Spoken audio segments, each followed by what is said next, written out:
Hello? Hello, this is Whitney from Complete Home Services. How are you today?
Good morning, everybody. Good morning. Good morning. Good morning. Good morning. All right. We got everybody? Yeah, there we go. Trade screens here. Okay.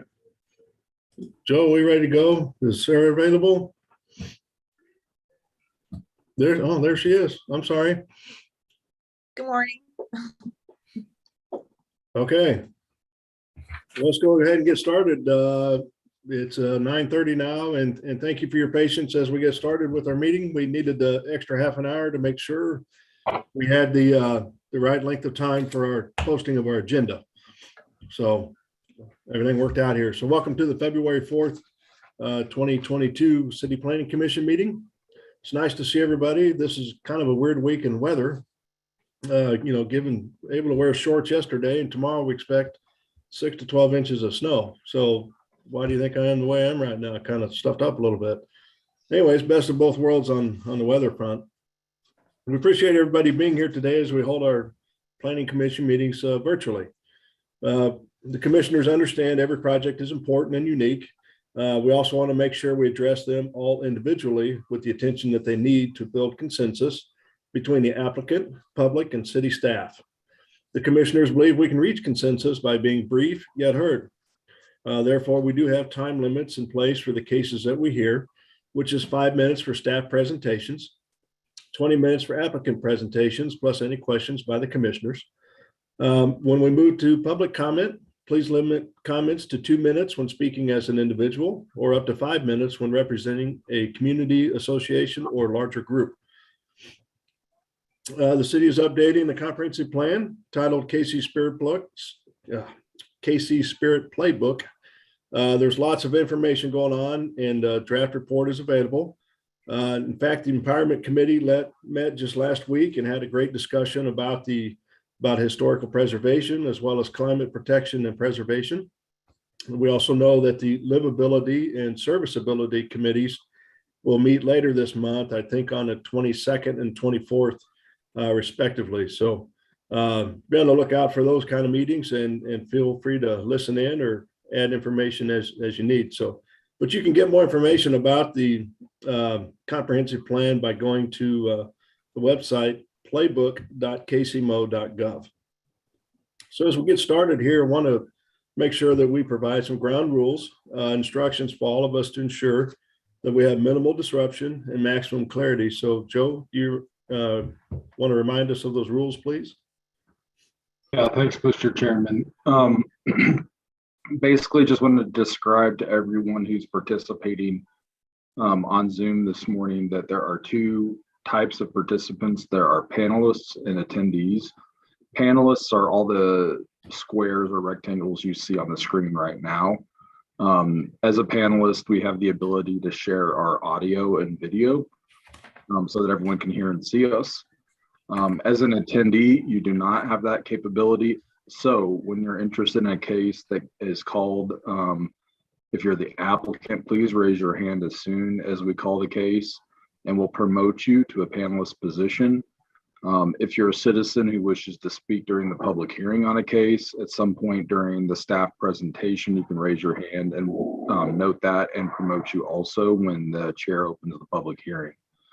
The promotion is a request that we make of you. Once you raise your hand, you have to accept it in order to be moved over into a panelist position. And once you accept it, it may appear as though you're being kicked out of the meeting and rejoining us. That is normal. You will rejoin us as a panelist. And at that point, you'll have the opportunity to share your audio and video. We ask that you wait to share your audio or unmute yourself until you're called to speak. And when you're done speaking, please mute yourself so we don't pick up your background noise. And finally, the chat feature is to be utilized to discuss or ask questions of staff regarding where we're at on the agenda or technical questions. It is not to be used for testimony or discussion of the merits of any of the projects on the agenda. And that's it, Mr. Chair. Thank you. Okay, thank you, Joe. So with that, let's go ahead and move into our consent agenda portion of the docket, starting with those cases that will be continued, please. All right, the first item on consent to be continued is docket item C3, case number final plat 2021-00059. This is a request to approve a final plat on 28 acres for Twin Creeks Cottages. The applicant is requesting continuance to February 15th. Staff recommends no fee. Docket item C4 is the next continuance, case number final plat 2021-00060. A request to approve a final plat for Jamestown Square located south of 39th Street and east of Bell, or I'm sorry, west of Bell, between Bell and State Line. The applicant is requesting continuance to February 15th. Staff recommends no fee.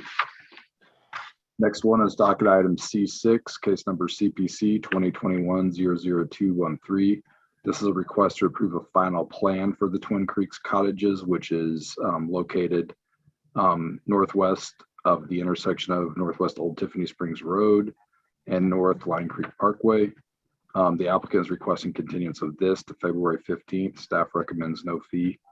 And the last continuance on consent is case number CPC 2021-00225.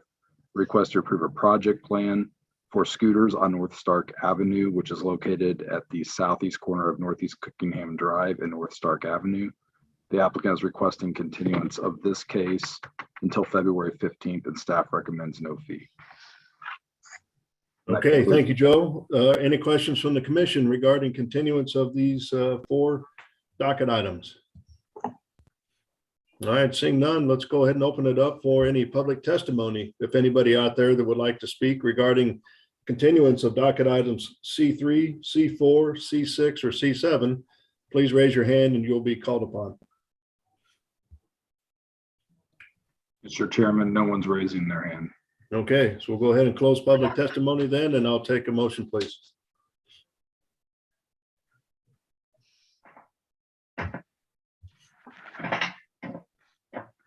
I move to continue consent items C3, C4, C6, and C7 to the dates listed on the docket. Second. Second. Okay, so I've got a motion and a second for continuance of those docket items. Lisa, can you take a roll call, please? Commissioner Allender, Aye. Baker. Aye. Beasley, Aye. Crowell, Aye. Enders, Aye. Hill, Aye. Rojas, Aye. and Sadowski. Okay, it looks like the motion passes for the continuance of those 4 docket items. All right, let's go ahead and open up the other cases to be heard then today for the consent agenda. That leaves us with the remainder of the consent agenda, of course, starting with item C1, case number CPC 2021-00238. A request to approve a final plan and district NPD for the 76th and North Flintlock parking facility, which is located at the northeast corner of 76th and North Flintlock. Staff is recommending approval with conditions. Docket item C2, case number final plat 2019-00028, a request to approve a final plat for Prather Estates located on the north side of Northeast 39th between Prather Road on the east and Garfield Avenue on the west. Docket item C5, case number final plat 2021-00063, request to approve a final plat in District R7.5 for Cadence Detention Plat, which is located along the east side of North Platte Purchase Drive, about 2,000 feet north of Northwest Tiffany Springs Road. Staff is recommending approval with conditions, and that concludes the consent docket. Okay, any questions from the commissioners regarding C1 or C2? Chair, I'd just like to thank the developer on case C1 for incorporating some green infrastructure as we discussed at the commission meeting when it came before us last time. So I appreciate them incorporating that green infrastructure into their plan. Okay. Mr. Chair, I am reminded by Matt Barnes on my staff that there is a need to amend a couple of the conditions on C5, and he can speak to that. Okay. Good morning, Matthew Barnes, City Planning and Development Management Division on case number C5.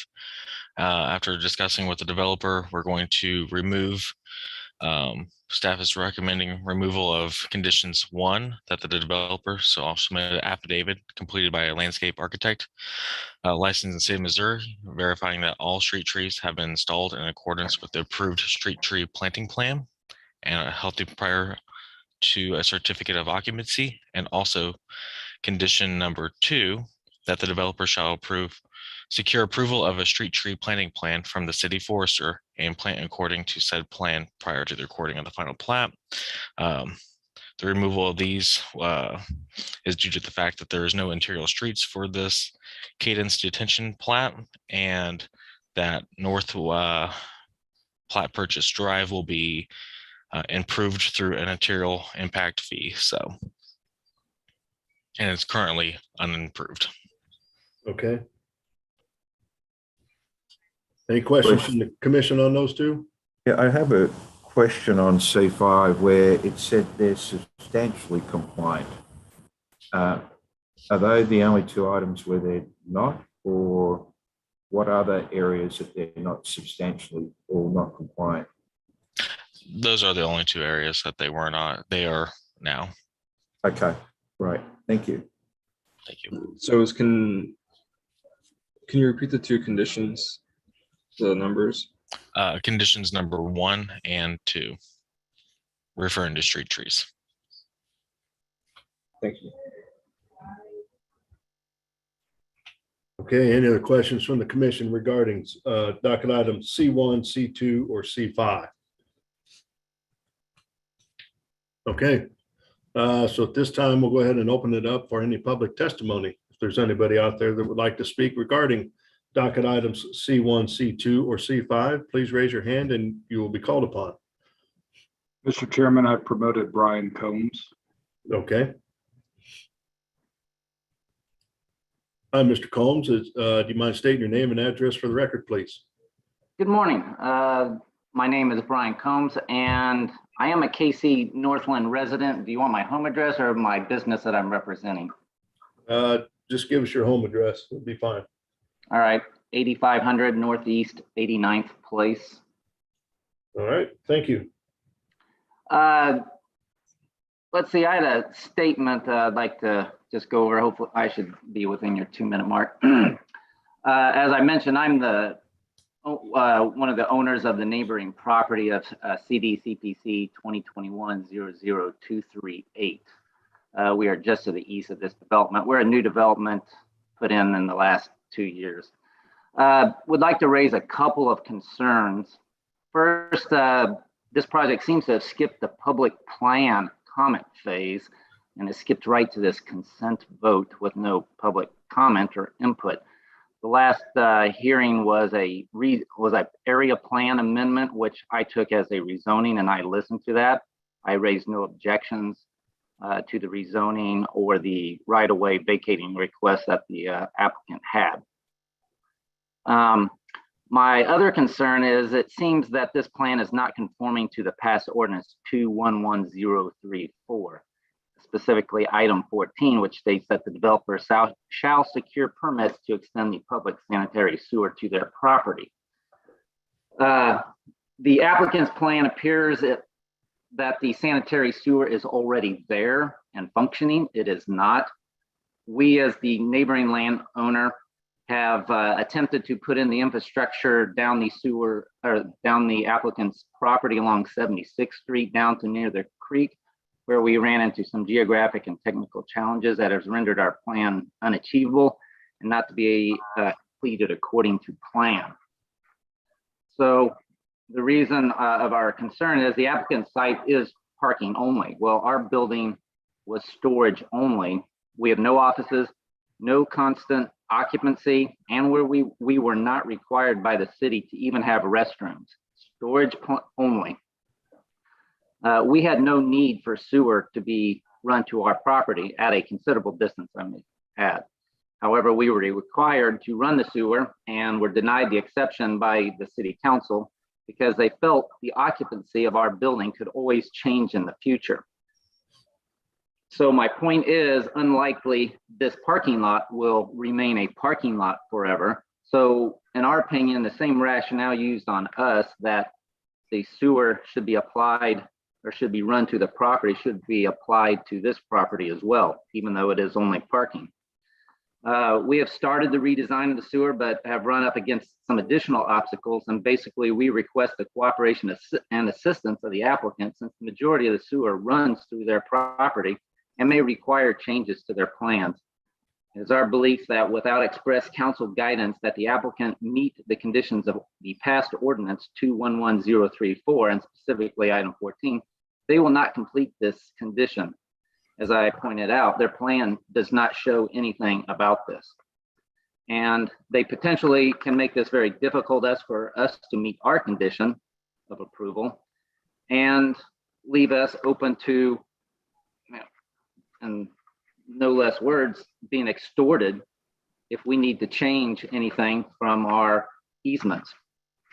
Since we must alter our permitted plan without their mutual assistance, we feel we could be taken advantage of easily. So we have also already provided a water line that the applicant is getting to take advantage of. So it would seem fair that this development at least take part in a portion of the infrastructure improvement to this area to service both of our properties. We are simply asking for fair and level treatment development conditions from this development as were demanded by us, by the city, and that all conditions of ordinance 211034 are met by the development. Thank you. Okay, thank you. Mr. Anybody? Chair. Yeah, go ahead. Patricia Jensen has raised her hand and I've promoted her as well. Okay. Good morning, Ms. Jensen. Good morning, Mr. Chair, members of the commission. My name is Patricia Jensen, representing the applicant in this case. The applicant has conformed with all of the conditions of the previously approved plan, and as the staff report indicates, all of those conditions are included in this approval. It seems to me that Mr. Combs is really addressing his previously approved plan and items he needs to do to complete that. As is stated, this is a parking facility only and does not require any restrooms or anything. And as Mr. Allender indicated, we addressed Mr. Allender's previous comments with the green infrastructure, and we would request that you approve this subject to the conditions 1 through 4 in your staff report, which incorporates the previously approved ordinance with all of the stated conditions. Okay. Which does include meeting the sewer conditions in that ordinance. If you read the ordinance that was passed, item 14 states that the developer shall secure all utility and sanitary sewer permits to the property. This was passed by the city council, but it appears that the applicant is not wanting to meet this condition. We are just asking for assistance on this because it impacts their property. Mr. Combs, that is not true. The conditions that were passed as a part of that previously approved plan are in the staff's recommendations for the plan conditions reports. I read those. We are not required to address your issues with regards to your sanitary hookup concerning this property. And it appears it's a grievance of yours that somehow you were required to hook up to sewers when your plan went through. So we're simply asking for fair treatment, and it is plainly stated in the ordinance what I have stated. I do not know what Mr. Jensen is referring to there. Thank you, Mr. Combs. Can we have the staff just clarify? I just want to know before we go too far if that is in fact the case. Joe, I think you're muted. Thank you. The condition that Mr. Combs is referencing is in the ordinance that controls for this plan that was approved by City Council back in December.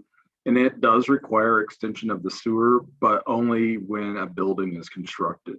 the full condition when read applies only to, it's triggered by when a certificate of occupancy is necessary, which is not necessary for a parking lot. So if in the future they build a building, and the reason that condition was likely kept in the ordinance is because it is possible that a building would get built without the need for city planning commission approval. If that happens, then it would be triggered. Why was this never available for comment, public comment? The last hearing was about rezoning and right-of-way vacating, which I totally support. Yeah, Mr. Collins, we had a previous hearing on this whole project before, I know. and it was advertised and letters sent to those. We received that. Surrounding area of this project. And so everything was addressed regarding the particular case that's before us, at that time. And now we're hearing just the next step in that whole project itself, which we're wanting to move on with this as well. I know, I understand, and I received that, and I totally supported the plan area amendment. However, there was no discussion about them not having to meet other conditions, so therefore I raised no objections at that time. Okay, thank you. Any other comments from the public, Joe? No, sir. Okay, at this time, we're going to close all public testimony and speak amongst the commission regarding docket items C1, C2, and C5. If there's no discussion, I'll take a motion, please. Chair Crowell, I move to approve docket items C1 and C2 as stated in the docket, and C5 with the removal of condition number 1 and number 2.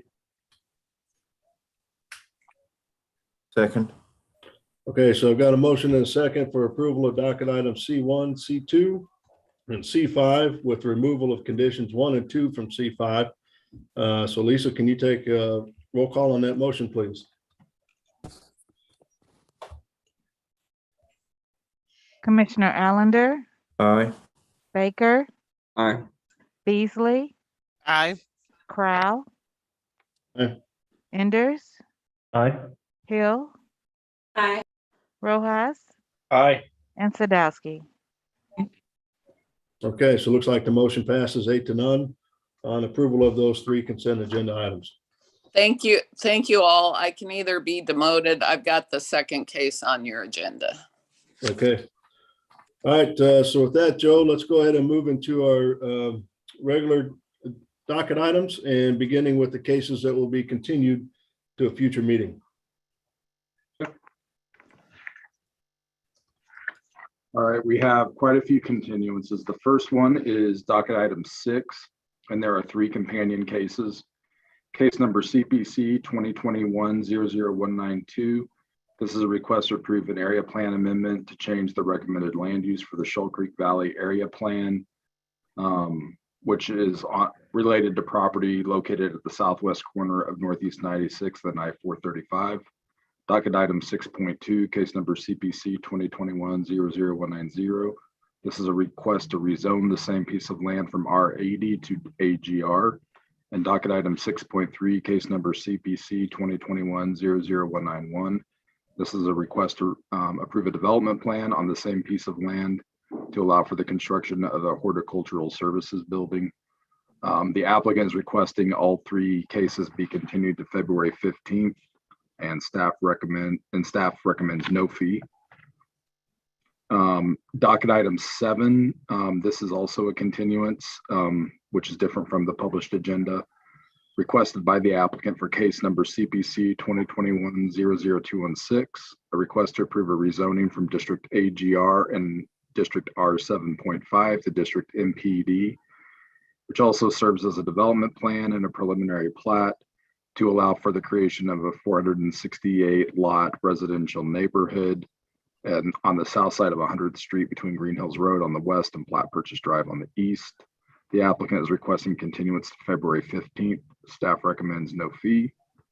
Next one is docket item 8, case number CPC 2021-00223, request to approve a rezoning from District AGR to District M2-3 on about 61 acres located at the southwest corner of I-435 and North Congress Avenue. The applicant is requesting continuance to February 15th. Staff recommends no fee.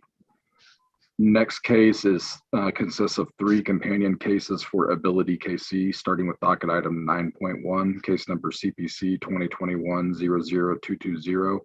This is a request to amend the Midtown Plaza area plan to change the recommended land use on about 5 acres located on the east side of Main between 31st Street on the north and 32nd Street on the south. Docket item 9.2, case number CPC 2021-00171. A request to approve a rezoning from district R0.5, R1.5, and R1.5 to B3-2 to allow for the construction of a parking garage and a mixed-use building for Ability KC at the same location. And docket item 9.3, case number CPC 2021-00221. A request to approve a development plan to allow for this the development of the parking garage and mixed-use building at the same location. The applicant is requesting continuance of all 3 cases to April 5th. They need additional time to work with their board to make decisions, and staff is recommending approval of that continuance without fee. Next continuance is docket item 11, case number CPC 2021-00186. This is a Chapter 88 amendment periodic review. Staff is recommending continuance of this case to March 1st. And of course, that's without fee. Docket item 12, case number CPC 2021-00197. This is a request to detach a portion of land that is owned by the city of Belton for their municipal golf course that happens to be within Kansas City. They would like to annex it. We are waiting on the city of Belton to respond to some questions that the Water Services Department posed to them. So we are recommending continuance without fee to February 15th. Docket item 13, case number CPC 2021-00202. A request to rezone about 1/3 of an acre from District R6 to District B2 at 4903 Northeast Vivian Road. Staff is requesting continuance to February 15th without fee. Docket item 14, case number CPC 2021-00210. This is a request to approve a development plan for Genesis 60. It is companion to docket item 8. We just did not group them together accidentally. This would allow the industrial development of the property, which again is at the southeast corner of I-435 and North Congress Avenue. The applicant is requesting continuance to February 15th. Staff recommends without fee. Docket item 15, case number CPC 2021-00211. This is a request to approve a rezoning of about 32 acres from District B4-2, B3-2, R-2.5, and R-5 to District UR, which will also serve as a preliminary development plan and a preliminary plat to allow for the development of multifamily, office, retail, and commercial on the 32 acres previously mentioned, which is located on either side of Prospect Avenue, just north of 63rd Street. The applicant is requesting continuance to March 1st. Staff recommends no fee. Docket item 16, case number CPC 2021-00214.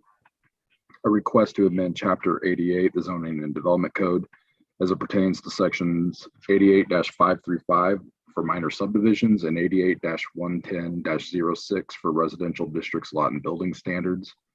Staff is requesting continuance to continue working with the Kansas City Neighborhood Advisory Council and the Center for Neighborhoods at UMKC.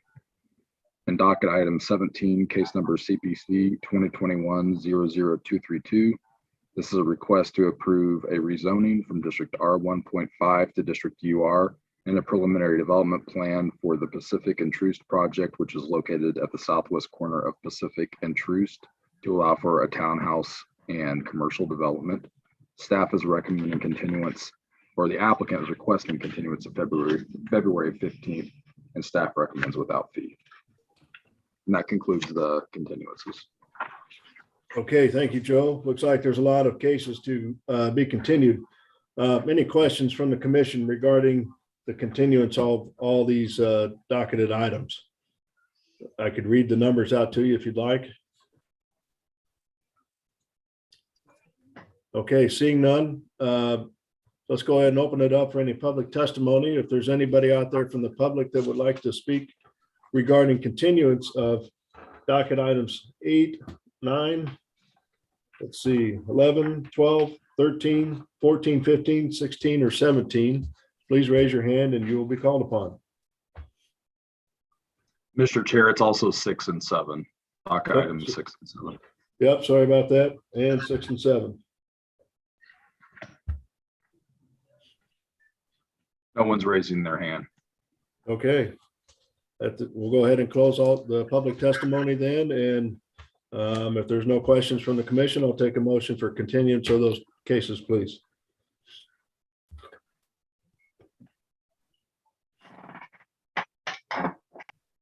I move to continue docket item 6.1.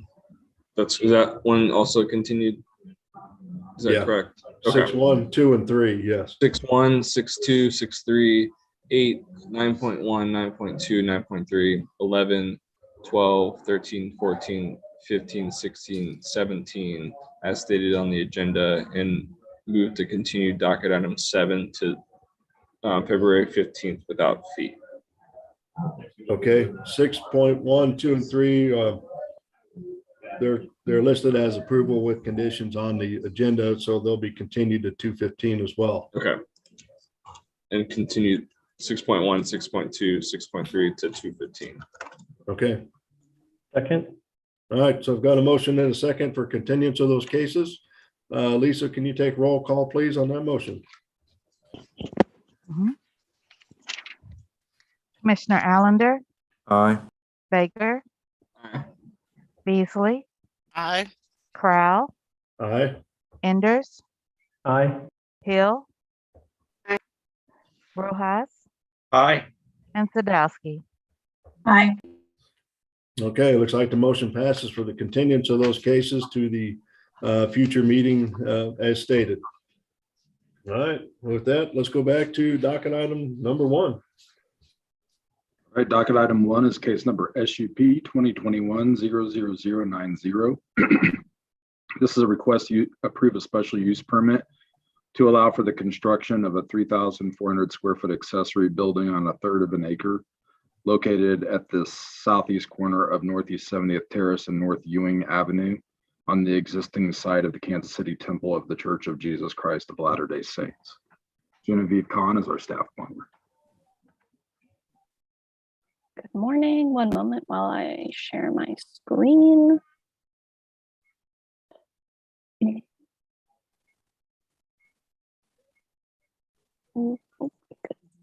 Okay. Okay. Good morning, commissioners. I'll be presenting docket item number 1, a special use permit for an accessory building for the Mormon or Latter-day Saints Temple. The site is generally located in the Shoal Creek Valley area west of I-435. Here's an aerial of the site, and you can see the temple pretty clearly over on the west side of the parcel, and the site is zoned R0.5. The proposed accessory building outlined in yellow will be located on the same parcel and requires a special use permit because it is accessory to the temple, which is outlined in orange. And that falls under the religious assembly use. And this use requires a special use permit when located in an R district. Here's the site plan for the proposed building. The accessory building will be used for grounds maintenance equipment, storage, so office space, and a small store for LDS members. Here's a floor plan that shows each of those proposed uses. And then here's some elevations for the proposed building showing complementary building materials to the temple.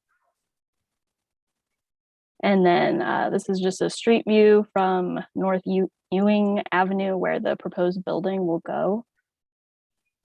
And then lastly, here's the approval criteria for a special use permit, which is addressed in my staff report. And staff's recommendation is approval with conditions. And that concludes my presentation. I can take any questions. Okay, thank you. Are there any questions from the commission to city staff? I was just a little, or noted the demure facade that faces the street. I imagine it follows all requirements. Is that correct?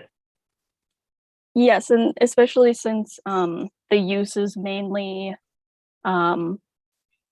like for storage and equipment and just office space, we didn't require any sort of, elaborate architectural elements. We just wanted it to be complementary to the temple on the site. And so then that would follow any building that has religious use, or what are the right criteria to look at for determining whether it fits or doesn't fit? So we determined when we had the pre-application meeting with the applicants that this is considered an accessory use to the temple. And because it's an accessory use and it's expanding, that's why it requires the special use permit. Because going back a step further, the religious assembly use, which is the primary use, requires a special use permit when located in a residential district. Gotcha. And then, sorry, I just don't know enough to ask it the right way. With accessory buildings, does it follow the requirements of the primary building, or is it a separate group of requirements or qualifications? I think I understand your question. Yeah, Joe, maybe you sorry, can understand it better. There are no distinct requirements for architectural design or building materials when it comes to accessory buildings versus principal buildings. Okay. And of course, this principal building is very unique. If you've seen the temple. So even if we had standards, it would be very difficult to apply them. We don't actually have standards. This is discretionary on staff's part. We just make a recommendation that we feel is most appropriate for the context and the use. And as that answers it. The use is Thanks. Yeah. unique. I was curious if it if accessory buildings followed downstream of what the primary building was or not. And so that answers it. Thank you. Mm-hmm. Okay, any other questions from the commission to city staff?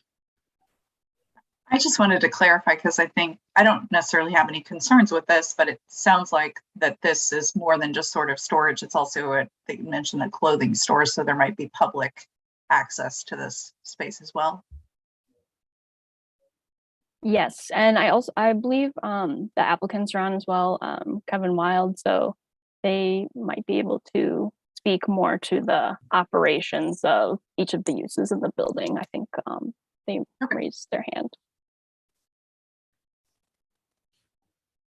Okay, well, let's go ahead and welcome the applicant then.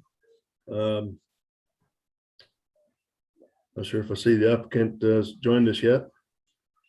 Yes, it's Mr. Wild who is online at this point. He just needs to unmute himself. Okay. Can you hear me okay?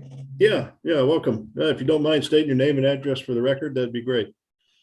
Yeah, my name is Kevin Wild, and I live at 1802 Laurelhurst Drive, which is in Salt Lake City, Utah.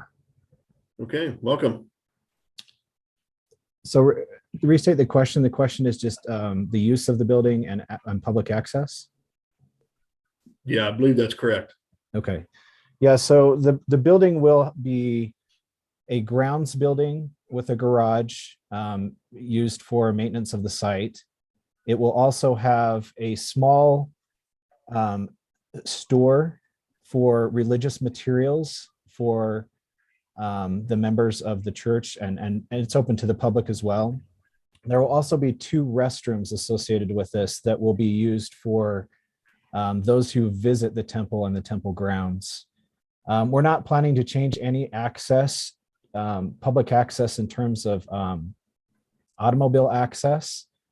There's a driveway on North 70th Terrace that is right adjacent to where we propose to build the building.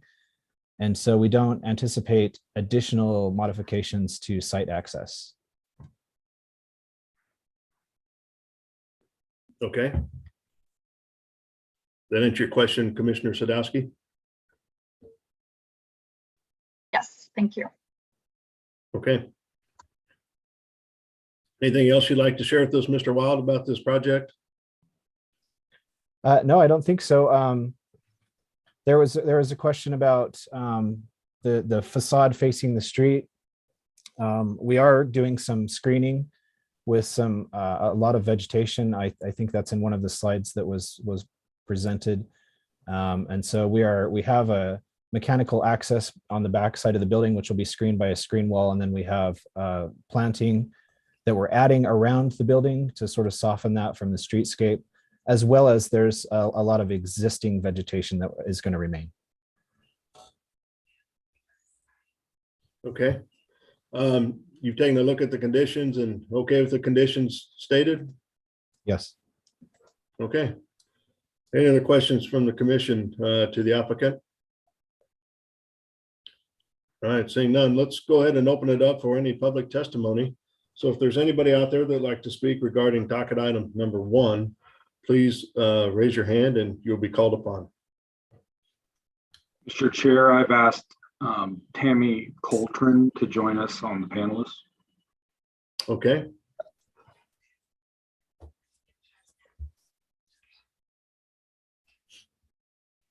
Ms. Hi, good Coltrane, morning. you had your hand raised. Okay. Yes. Hi, good My morning. If you don't Oh, mind stating sorry. your name and address for the record, please. Sure. My name is Tammy Coltrane and my address is 6704 Northeast 70th Terrace. Okay. My concern as I look at their plans is for the public restrooms. There are restrooms inside of the temple. They have restrooms inside of the store and the offices that they're building. And there seems to be no reason to put public restrooms in the middle of a residential neighborhood. I feel like it could create a safety issue and a cleanliness issue. And so I am not really in favor of that part of their plan. Okay. Thank you. Anything else? Not from me. I think my husband is trying to join and I think he had a few things, but that is my concern. Okay, thank you. And I've also asked Jeff Coltrane to accept promotion, and looks like he's here now. Okay, Mr. Coltrane, welcome. Again, if you don't mind stating your name and address for the record, that'd be great. Sure, it's Jeff Coltrane. Can you hear me? Yes, sir. And the address is 6704 Northeast 70th Terrace. All right. So if I may, I had several concerns, some of which were raised in the meeting we had with the gentleman last week. Though there is some shielding from the street, the view will not be completely blocked. This building is 14 feet high and the shrubs will not block that entire view. So there will be a street view of an industrial type building. I know that there may be some other homeowners, but these lots were paid for a premium in North Kansas City. One of the primary reasons for that premium is that it is a beautiful view of a very nice looking building. And for several of our residents, that view is now blocked. And so there's a concern from that perspective. Additionally, this is an industrial building, and there's not very many industrial buildings that won't reduce a property value in a residential area. And so I'm concerned that it is now going to reduce my home value, which was just built. And then finally, related to the need for a building at all, I believe that any approved plan should also be tied to a new entrance at 70th Street.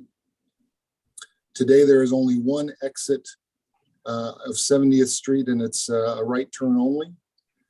It creates a lot of traffic through our subdivision as it is, which creates a safety issue, particularly as people either pass through the parking lot at a higher rate of speed than they should, or through our subdivision.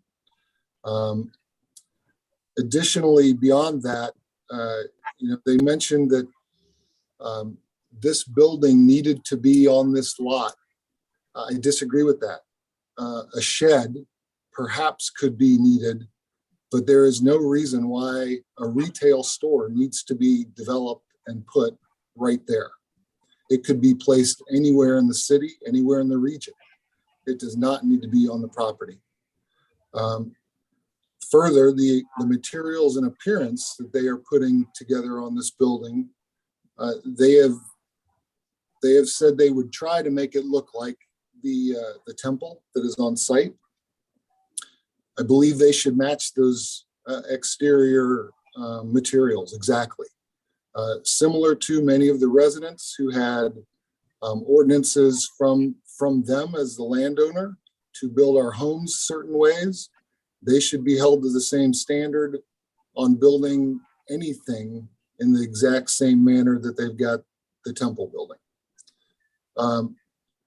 Finally, if they could only build a shed, it could be located on a different part of this property. There is a church building right next to it, and they could locate this adjacent to the church building. The majority, if not all of the landscaping and snow plowing that is done there is done by a third party. So I'm not really sure what they need to store in a shed, since a third party is going to have their own equipment and should be able to store it themselves. And finally, I guess to add on to my wife's comment on public restrooms, the comment last week was made that there are a lot of tour buses and therefore the need for the public restrooms outside. But there are restrooms inside these buildings already. And so if these buildings are allowed to go, the public restrooms outside should be eliminated and people should just be able to use the inside restrooms. Additionally, any tour buses tend to have their own facilities on the bus. So again, not a reason why they would need those. I think that summarizes a lot of the concerns that I have, at least. Appreciate your time. Okay, thank you. Anybody else, Joe? Yes, there is a Mark Nye that has been promoted. Mark Nye. Hi, Mark. If you don't mind stating your name and address for the record, please. Sure. My name is Mark Nye. My wife Shelley is with me. Our current address is 5913 North London Avenue, Kansas City, Missouri. We own a lot on 70th Terrace, right across from the parking lot entrance where this building is proposed. I would echo the concerns, two of the concerns that have already been raised. One, the public restroom and access there. Having moved here about a year ago, we've heard a few stories about individuals who are released from the police station down on Pleasant Hills Road, I think, not too far from the temple there. Some are vagrant types, and they will and there have been issues on the temple lot, actually, with individuals attempting to carjack, et cetera, wander around the neighborhood. And it could be a place for those individuals to basically live or camp out if it had outside public access. I would also echo the concern about another entrance to this neighborhood at 70th Street, coming off of Searcy Park. Again, a lot of traffic comes through on 70th Terrace, people wanting to come into the neighborhood, go to the church. They cut through the temple parking lot, and it's just not safe. Right now, there are, I believe, about 12 homes under construction. Ours, we hope to begin soon. And now with this building, all that traffic is going to come right down 70th Terrace and around that corner. And so to have a cut through at 70th Street would significantly reduce traffic, unnecessary traffic in and around our neighborhood. we just have a concern about the heavy trucks that are going down that road. There's, cement trucks, lumber trucks, delivering windows, and they all have to go right around that corner. So we strongly feel that this should be tied to another entrance, because the church building is a large one, it's a regional one, and it's used all through the week. So I believe there's already an issue with high speeds and lots of traffic. I think that's going to increase as you try and build 3 facilities right on the same corner. Thank you. Okay, thank you. Anybody else, Joe? No, Mr. Chair. Okay. So at this time, we'll go ahead and close public testimony. And looks like we got a few things to address here, if you don't mind. Applicant? Yes. So concerning the public restrooms, it was mentioned that there are tour buses that do come through as they visit LDS historical sites within the city. This temple is one of those stops, and they do bring tour buses over. The idea was to provide a service for them, and potentially if there are other grounds service crews or people that visit the temple grounds, provide this for them. These will be only available during open business hours for the building and the temple. They will be locked at night and secured. The restrooms within the building, if that building is not open during times when tour buses come, there isn't another facility that's available for the public or the tour groups. That was the thought from the owner as to why to provide those restrooms. So again, they will be locked and secured and monitored during operation hours, and locked and secured after operation hours. Screening of the building, we talked a little bit about. We've tried to provide a buffer in terms of landscaping in front of the building. And we've tried to use complementary materials. It was mentioned, could we use the exact same materials as the temple? The temple building is designed from precast concrete, and the cost and the availability of that product right now is a bit difficult.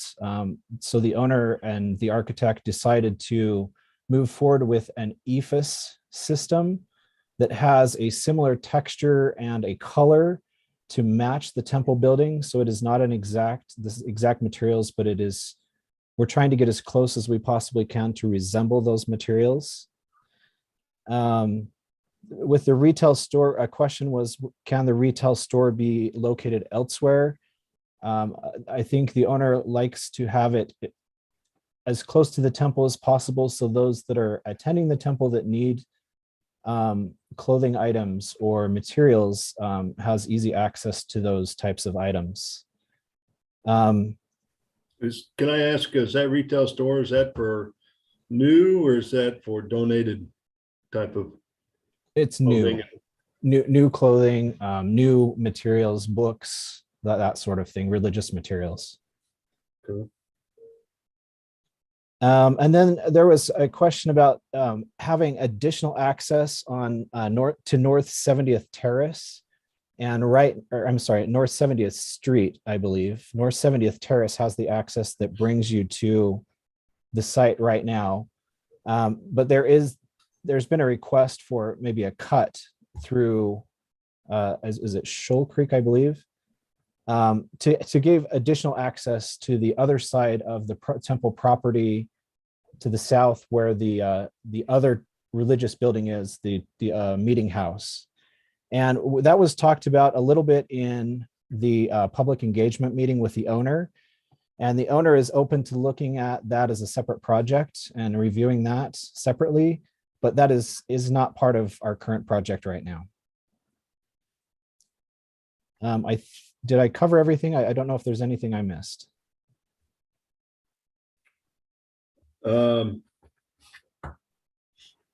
just, I guess, the use of the building itself, you got the restrooms and then the retail store, but then you're also planning to put in storage for maintenance type of equipment. Is that right? Correct. So there'll be a garage and that'll store, lawn maintenance equipment, snow removal equipment, and then there'll be a separate addition to that, which includes a little office for a grounds maintenance supervisor, shower, and some storage for materials used in the temple building. Yeah, and all of this is still going to be constructed right there on the church property or grounds. Correct. Yeah. Okay. Anything else like to add? I don't think so. Thank you. Any comments or questions from the commission regarding these items?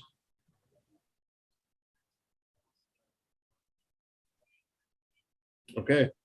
So at this time, I'm going to close all testimony and speak amongst the commission. We can have a discussion here, or if there's really nothing to discuss, I'll take a motion, please. I have a question on the virtual meeting with the neighborhood. Okay. I did find that list, but I didn't find any summary as to what the consensus was about this project. I can only go from those that appear that we have some that are not agreeing. So what was the results for the group? Did the group approve this, disapprove it? Where did we stand with that meeting? There were similar concerns that were expressed today in the meeting for the access from the 70th Terrace Street and views to the building. I don't know if the owner's representative is here included in this meeting. He was going to attend, but he did meet with some of the residents out there after the meeting to talk about concerns with views. But we kind of left it with those couple of concerns being on the neighbors' minds. So we're not sure how those concerns have actually been addressed. Is that what I'm hearing? Well, I know that the owner's representative did meet with some of them to talk about, or at least I don't know how many neighbors that he met with. He met at a separate time, but met with one neighbor that expressed concern in the meeting about their view. I know he met with them. My understanding was that they had talked about that and reviewed it, and that there was that they were going to be okay with moving forward with the exception of having some access, a sidewalk access from the street to the parking lot. Beyond that, I don't know if there are any other additional, if there's any other additional information. I can tell you that is not a shared consensus. Okay. Any other questions from the commission? I'm sorry, I've already closed up all testimony at this time. I guess my only other question is that there's a few, like a couple rooms on the back side, on the east side of the building, that I'm just wondering if there's opportunities for windows in those spaces. I think maybe breaking up that east facade would be helpful. And I'm just wondering if the owner could speak to that.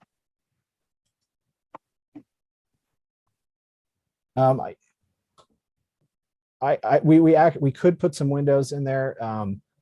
The location of where windows could go in terms of the layout of the building, in the retail portion of the building, there are dressing rooms and other items where windows wouldn't make a whole lot of sense in the retail portion. In the storage and garage portion, yes, we could look at putting them in. I just don't know if they would serve a great purpose in the locations where they would be without revising the floor plan.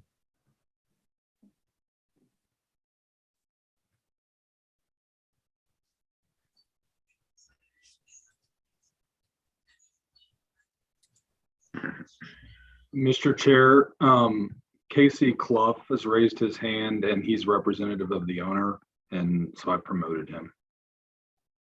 Okay. Hello, everyone. It's good to see everybody that was on the call last week as well. I've been here the whole time listening. Kevin's done a great job. Just for the record, my name's Casey Clough. I live at 789 East Old English Road in Draper, Utah. I did meet out there with Al and Tommy on what day was it? Last Thursday. We talked about the view from their home. Now, their home is the one right across the street from the new building. Their home will actually be blocked more than anyone else's on the call of the view from the temple to the temple.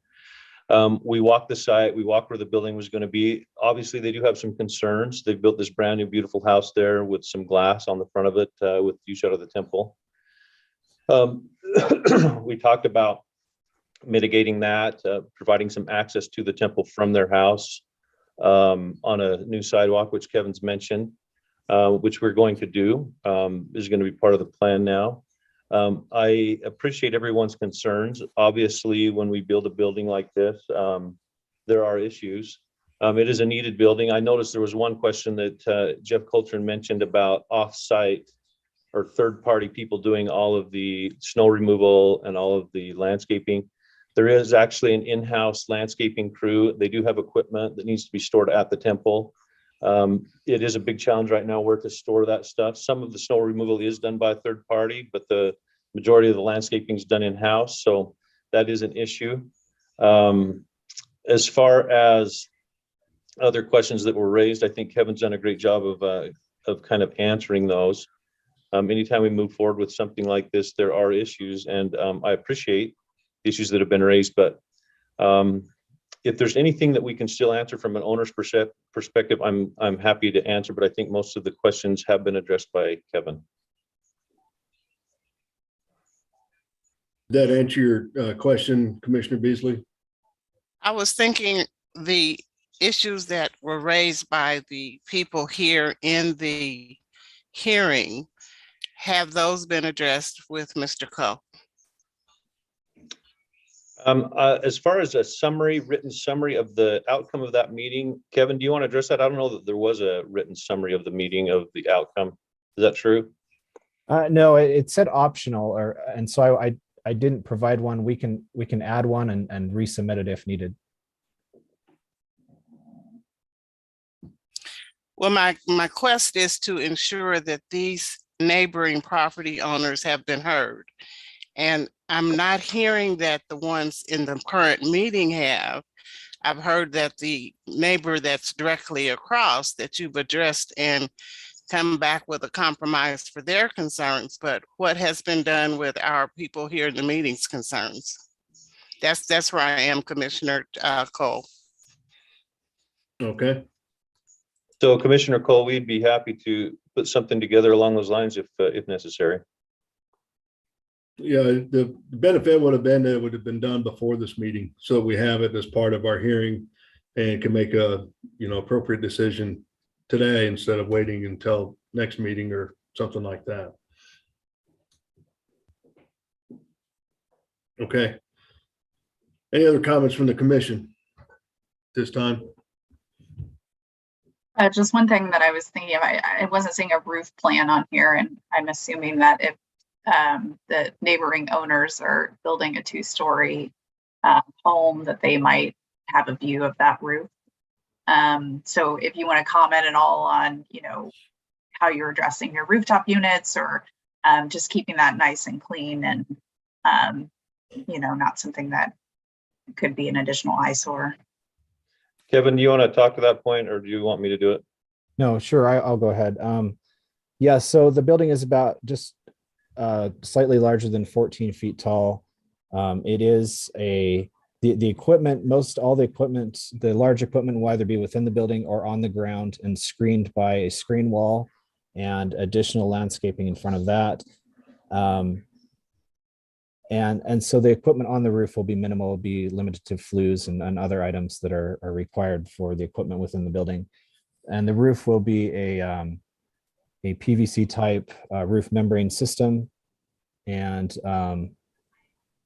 other than that, it'll be, maintained and clean hopefully properly with a maintenance schedule. But other than that, that's what it is currently designed to be. Could I add one question to that, Ashley? And Sure. that is trash receptacle. What are you doing with your trash containers?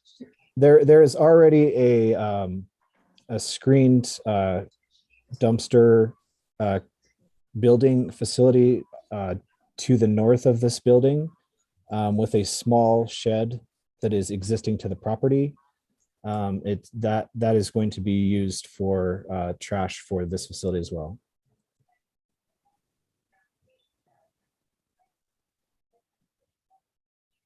Okay, anything else, Commissioner Sadowski? Beasley? Okay, well, take a motion, please.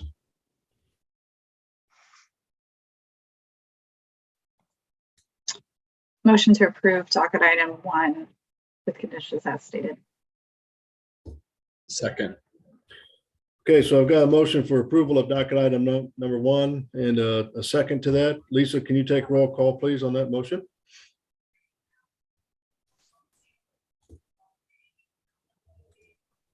Commissioner Allender? Can you hear me? Yes, I said, I think I responded, aye. Can you hear me? Okay, Yes. yeah, I can hear you now. Okay. Yeah. Baker, Aye. Beasley, No. Crowell, Aye. Enders, Aye.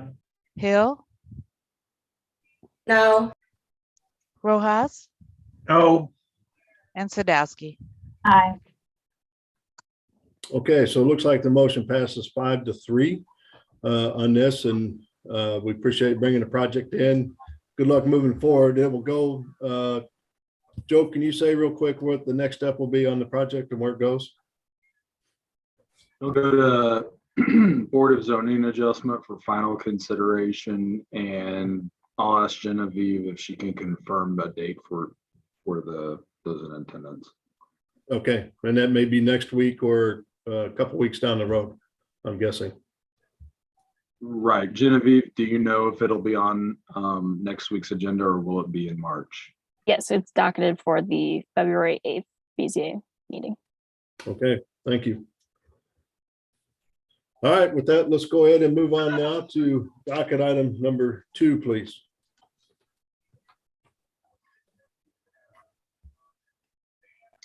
All right, docket item number 2 is case number SUP 2021-00092.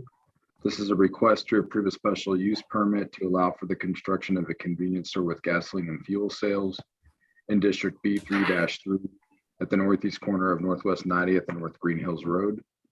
Andrew Clark is our staff planner. Good morning, commissioners. I will share my screen here.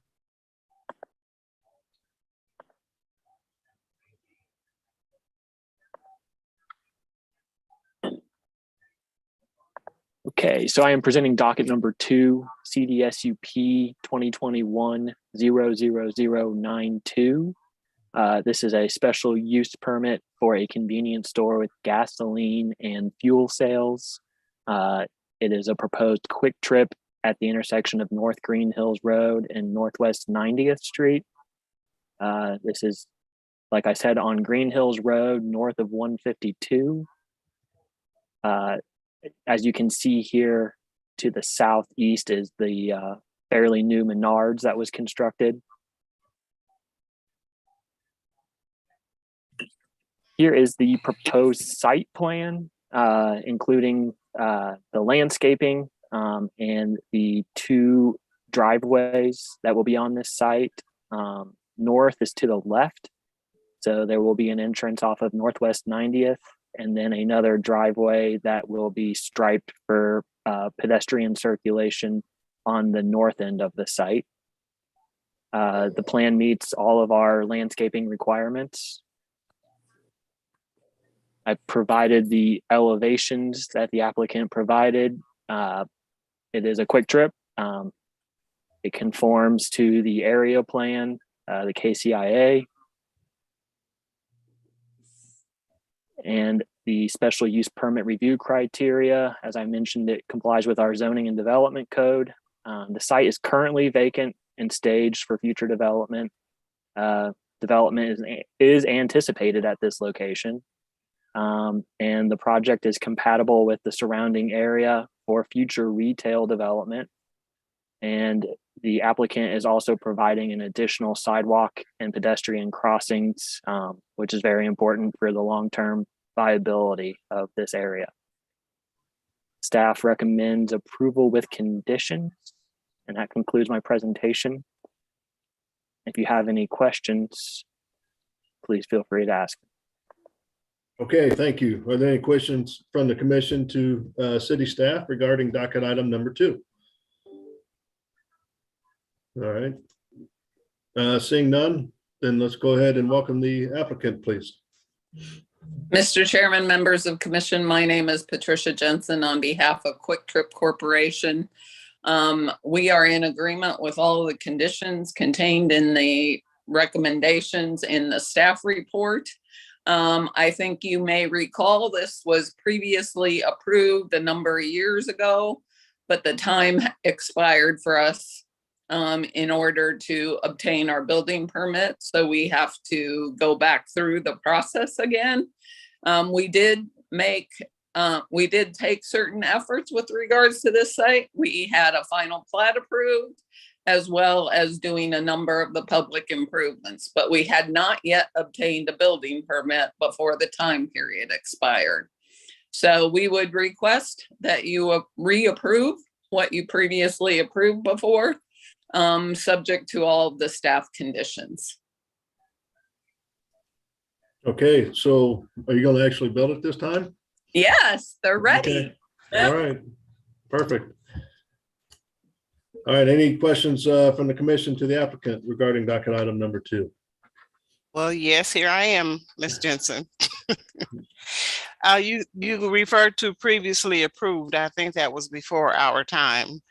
So my question is, the previously approved building is not the same building. Is this the new model that Quick Trip is doing? So I'm assuming that fits everything that was previously approved. I don't know. I can't remember how long you've been on here, Commissioner Beasley, but it hasn't been that long ago since we had this approved. This is the Quick Trip new prototype. It's much the same as the existing prototypes. It includes a slightly larger footprint to have additional storage for products and stuff. So it's now a prototype of 4993 square feet, but it is much the same as the existing Quick Trips. So do some of the new prototypes have outside seating that people could use for the food items they're purchasing? I think they've put tables out there. I don't know. Does it show on our plan? Have our plans in front of us? It does. Okay. It does show outside seating. Okay. Right. Yep. Thank you. I was curious whose car is that that's the prototype up front of the Quick Trip. A what? The car that's outside of the prototype there. I don't. Elevations. Is it electric? No. I doubt it. It's a muscle car. It's not. So this is a curiosity question, Ms. Jensen. Do the prototypes, the new Quick Trips have the electrical plugins that some of the companies are installing? Is that something that they're looking at doing? Yeah, I don't believe it does. I mean, Quick Trip is in the gas cup. Well, yeah, that is true, isn't it? Yeah. Okay. Okay, any other questions from the commission to the applicant? All right, seeing none, let's go ahead and open it up for any public testimony. If there's anybody out there from the public that would like to speak regarding docket item number 2, please raise your hand and you will be called upon. Mr. Chairman, no one's raising their hand. Okay. Yeah, and Mr. Chairman, we did have a public engagement meeting that we notified everybody within 300 feet, and no one appeared at our meeting. Okay. All right, so we'll go ahead and close public testimony, and I think we'll go ahead and close all testimony, and I'll take a motion from the commission, please. Move to approve docket item 2 with conditions. Second. Okay, so I've got a motion and a second for approval of docket item number 2. Lisa, can you take roll call on that motion, please? Commissioner Allender, Aye. Baker, Aye. Beasley, Aye. Crowell, Aye. Enders, Aye. Hill, Aye. Rojas, Aye. and Sadowski. Aye. Okay, so it looks like the motion passes 8-0. We appreciate Thank you bringing it in and looking forward to see it come up. Thank you all. All right, with that, let's go to docket item number 3. Commissioner Hill, you need to leave here pretty soon? 11:45. Okay, perfect. Okay. Docket item number 3, please. Docket item number 3 is case number CPC 2021-00236. This is a request to approve the Kansas City Register nomination for the Donahue House located on about 0.2 acres at 2628 Victor Street. And Brad Wolf is presenting this. He is a staff member from our Historic Resources staff. Morning, thank you for having me. I said the address is 2628 Victor Street. This is a contributing property in the Santa Fe Place Historic District, which is just listed on the National Register of Historic Places. The request before you today is actually have the house individually listed on the Kansas City Register of Historic Places, also known as the HO overlay. Kiva Miller is the property owner, and she is in attendance if you have any questions for her. As I mentioned, the site is in the Santa Fe Place Historic District. It's located on Victor Street, about mid-block. This is actually one of the great streets within the neighborhood. I said this is a 1912 Kansas City shirtwaist. It was built by Charles Aiken, a local builder. He only lived in it a few years, but his wife lived in it until 1943. They were the first long-term owners. The second owners were Jesse and Ida Mae Austin, that owned a laundromat, and they lived there until 1999 until the current owners bought the property and are seeking the local designation. Just to give you a quick overview of the property. Actually has a number of original details left. Some of the great architectural details you see in Santa Fe Place.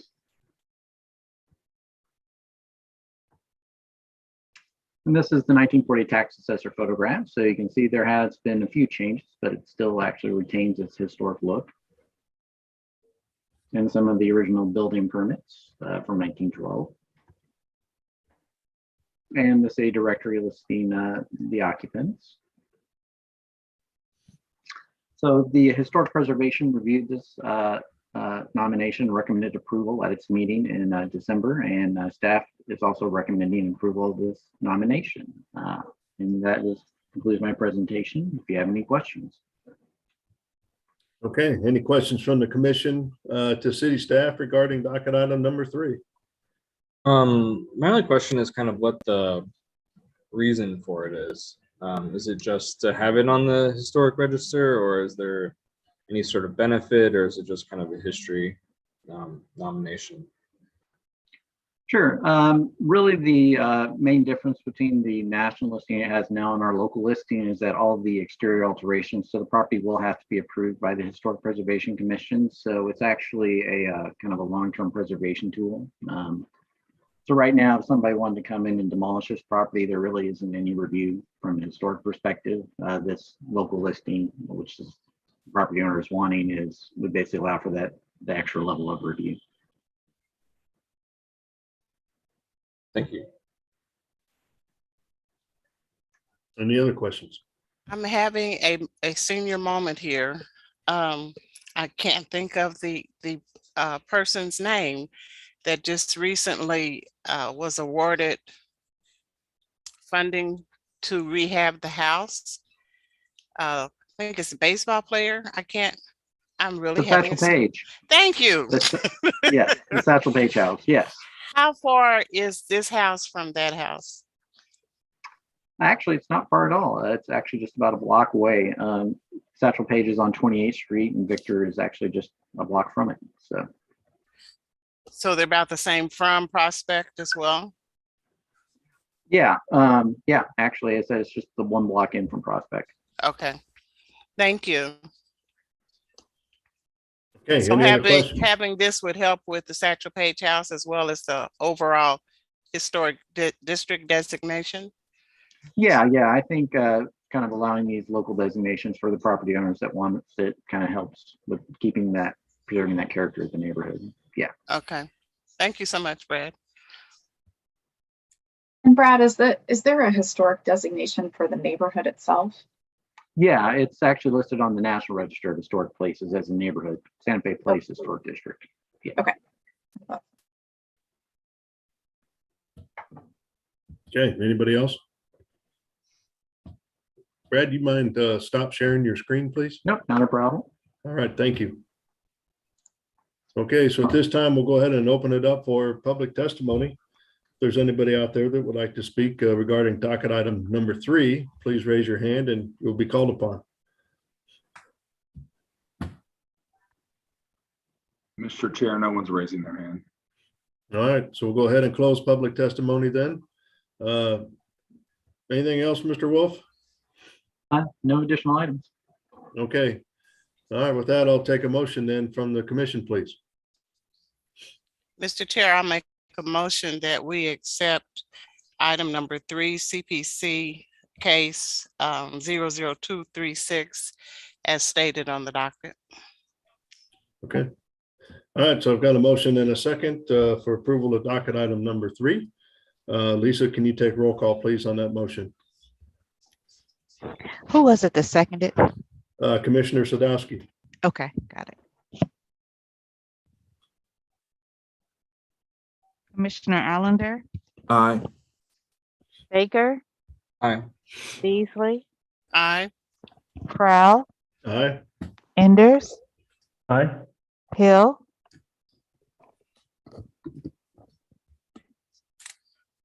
Sorry, I was on mute. Aye. gotcha. Rojas Aye. and Sadowski. Aye. Okay, so the motion passes 8-0 for approval of the project. Thanks for bringing it in and good luck moving forward. Thank you. All right. Looks like we're ready for docket item number 4 now. All right, docket item 4 is case number CPC 2021-00231. This is a request to approve a rezoning to District MPD Master Plan Development for Redwood at North Ambassador, which also includes approval of a preliminary development plan, which acts as a preliminary plat to allow for the construction of a townhouse project on 36 acres located south of Northwest Tiffany Springs Parkway and bounded on the east by North Ambassador Drive and on the west by Northwest Skyview Avenue. Genevieve Kahn will present on behalf of Shoewood.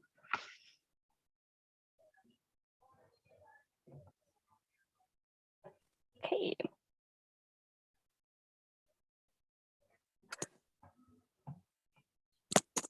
All right, so for docket item number 4, like Joe said, it's the rezoning to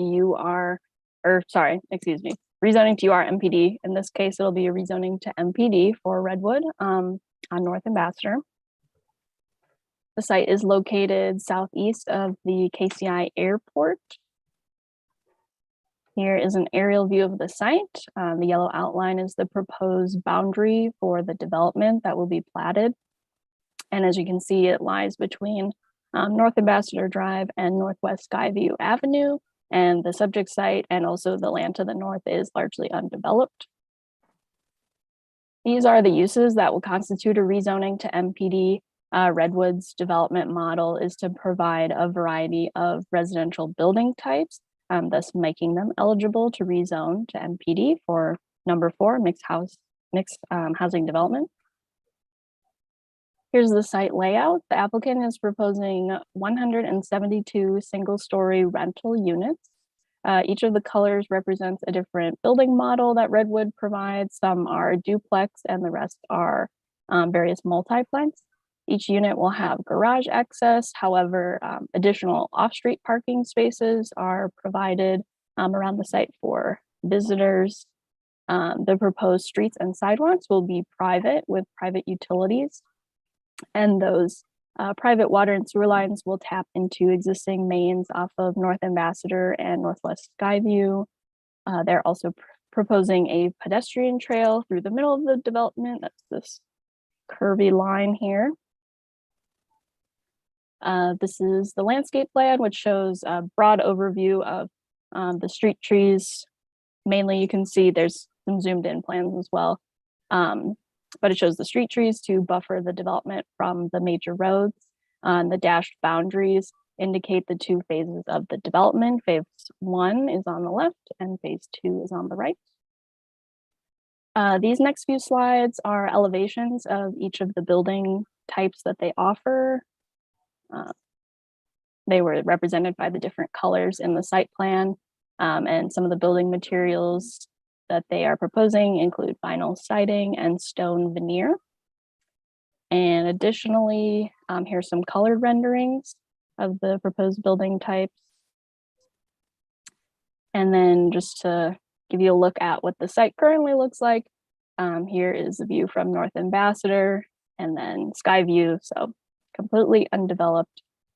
And after discussion with the applicants and land development staff, we're requesting that condition number 10 be removed. There was no traffic study required by Public Works for this project, and the requirements of this condition will be applied to the final plat when that comes through our department. So Lou Casper wrote this condition. I'm not sure if he's in the meeting today, but land development could speak on the removal of this condition.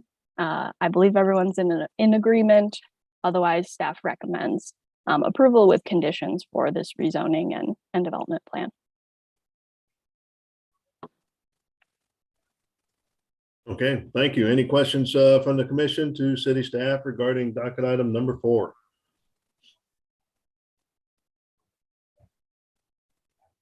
All right, seeing none, let's go ahead and welcome the applicant then, if the applicant is available. We are. This is Richard Batt with Redwood Living, 7007 East Pleasant Valley Road, Independence, Ohio, 44131. I'd like to, I'm sorry, go ahead. I said welcome. Thank you very much. Yeah. I would like to, there we go. So I'm going to just give a brief presentation. I will kind of skip over the things that are redundant with staff. But I wanted to keep the slides in here in case there was some conversation about some of them. Go ahead, Al. So we just passed our 30-year anniversary. We do one thing, you'll see our core values on the right. We do one thing really well, which is single-story ranch style rental neighborhoods. Currently, we have over 100 neighborhoods, more than 13,000 apartment homes in our portfolio in 7 states. Couple important things about what we're doing, where we're headed with this. We are long-term holders. We do not build something and sell it. We have never sold a neighborhood we've built. So over 100 neighborhoods we've never sold. Kansas City market, we're coming to the market to build a business there. We currently have this site that we're presenting to you today. We have another site north of this that is going to actually be submitted in the next couple of weeks. And then we have sites in a number of the surrounding suburbs, Independence, Blue Springs, Lenexa. I'm not even going to remember them all, but our intention is to be in that market to build a business, and we could have several thousand units in the Kansas City metro area. Go ahead. Again, just a map of where we are, mostly Midwest except for North and South Carolina, heavy in Ohio, obviously, because that's where we're from, a lot of Michigan, Indiana, we're in Iowa, North and South Carolina, now Kentucky. Go ahead. So the first question is, who are our tenants? Our tenants are predominantly empty nesters.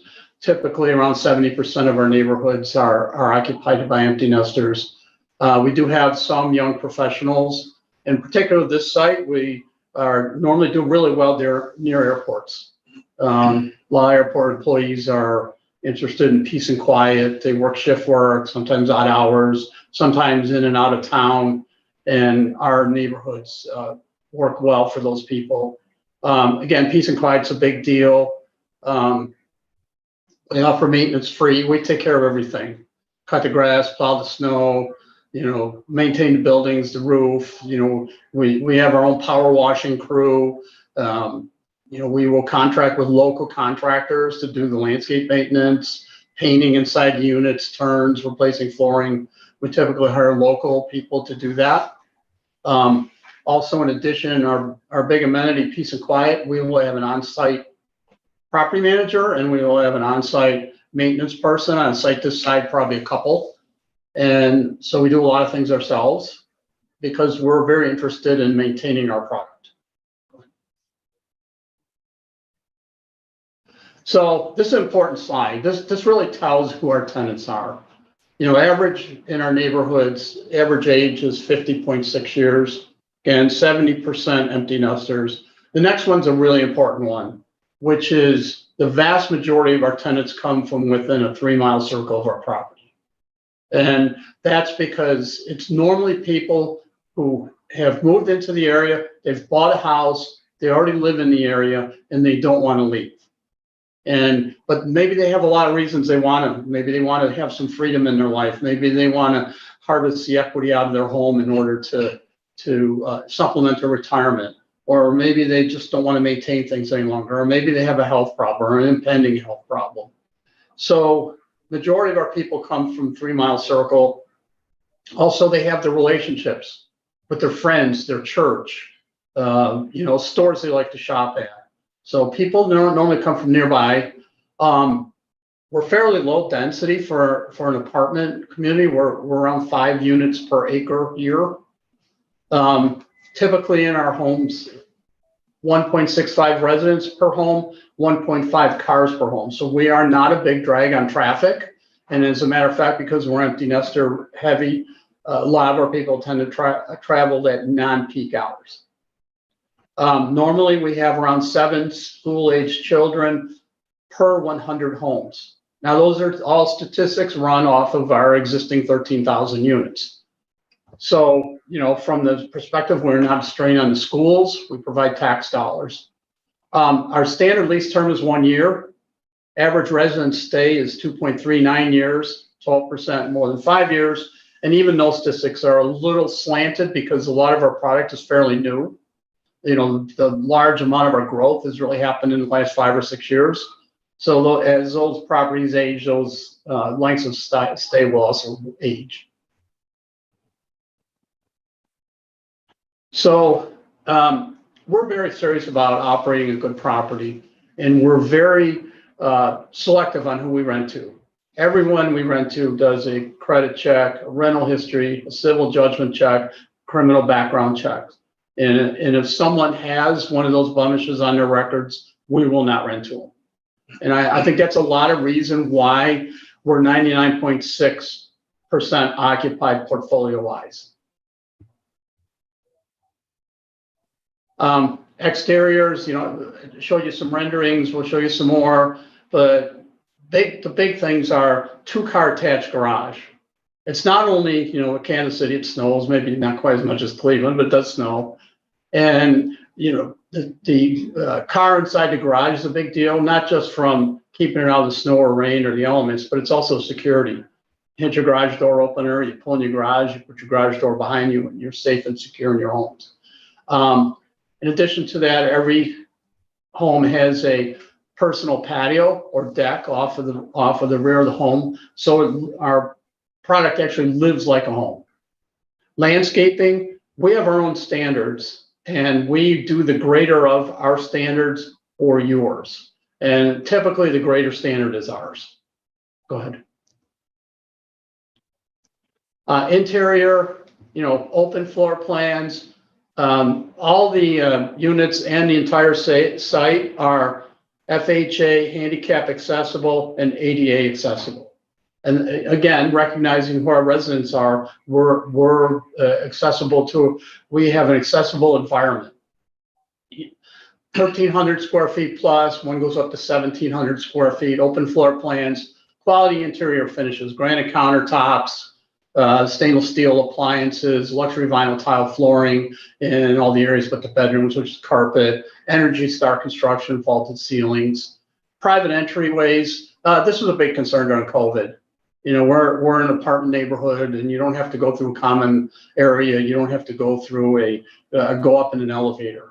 Private entries have always meant a lot. They mean a little more now. Next.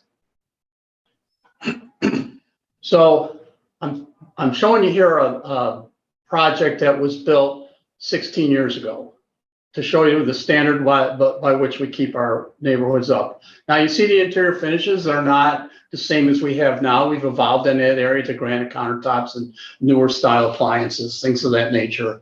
But just to show you that we do keep up our neighborhoods. Go ahead. So, and again, I talked maintenance, snow removal, salting, mowing, power washing, trimming, tree maintenance. We allow pets. We have the little pet stations where people can get their bags to pick up their mess. We take good care of the neighborhoods. So there's the site. We skipped that. We already talked about that. The only other thing I would like to say about the site is our expectation within the city of Kansas City. I'm not talking metropolitan, but the city, with the sites that we currently have under contract and are working through the process on, we are going to make an investment of somewhere around $100 million within the city. And we're very happy to be here.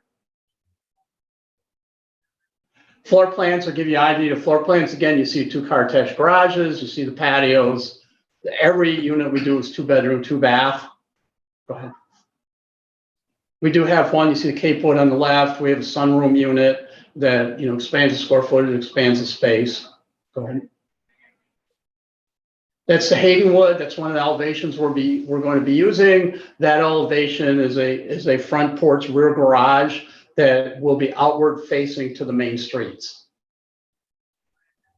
Forestwood Meadowwood is kind of our bread and butter unit.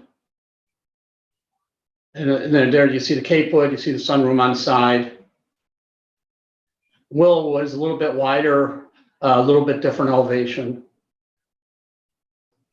Community benefits, we're bringing a housing alternative to Kansas City that you currently don't have. Not only is it freeing empty nesters to leave their homes and providing homes for younger people that may have a job where they value peace and quiet. Beyond that, we're allowing people to get out of their existing homes and to allow them to sell those homes and bring in a new generation that will improve those homes and help sustain the city. Obviously, tax dollars, we're going to create jobs, not just our people on site, but a lot of local services we prescribe to. Walking trails, connecting to public paths. Walking trails are a big thing to us because that's how empty nesters exercise, ride their bikes, walk. We are preserving and living to the letter of your stream preservation, and we are preserving wetlands on site. That's it for my presentation. I know I went kind of fast, but I wanted to keep it within your time frame the best I could. I'm open to any questions anyone may have. Yeah, you bet. Thank you. Any questions from the commission to the applicant? And these are all for rent, is that correct? Yes, they are.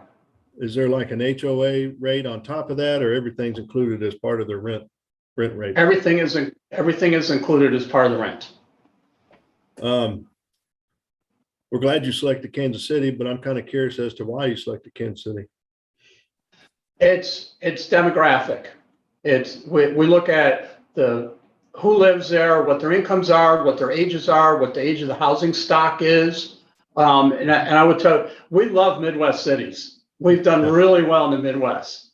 The fact that it snows there doesn't hurt anything. Those 2-car garages make a difference, but it's really an analytical business decision driven statistically. Gotcha. Okay. one of the comments you made about the units is you're going to face them towards the street. So I'm looking at the preliminary plat right now and just trying to figure out. So along North Ambassador Drive, there's the two yellow. Are they facing out to Ambassador, or are they facing the? We're facing out Ambassador with the garage in the rear. And is that kind of the same as you kind of go around the corner? You've got the light blue and the green ones along the north side. Are they facing outward as well? Or are they facing private drive? No, those are forest wood metal units. Those would face the internal drive. Okay, and then so the garage would be on the same side with those, with the entrance? With the front door, that's correct. Yeah. Okay. And then is there a patio on the back as well? Yes, yeah. So one of the things we tried to do is to orient the duplexes towards Ambassador Drive so that we were providing probably a less dense appearance to Ambassador Drive. Yeah. And plus there's a townhouse development across the street from us, and we felt like that flavor kind of was carried through to our neighborhood. Okay. Yeah, I'm sorry. I screwed up my name. They're on Skyview. I'm sorry. Duplexes are on Skyview, and the townhouse development across the street is on Skyview. Okay, so sorry, those yellow ones then on the east side, they're all facing Skyview, is that right? Or are they still facing your inward street? They're facing Skyview. Okay. Then, yeah. Same on Ambassador over there on the west side. Yep. Those are oriented out, and they would have that appearance from the street. Okay. Do you have an amenity center with this development? We don't, and typically for good reason. Again, as I stated earlier, our residents normally come from a 3-mile circle from our neighborhood, and they're moving out of single-family neighborhoods for the most part.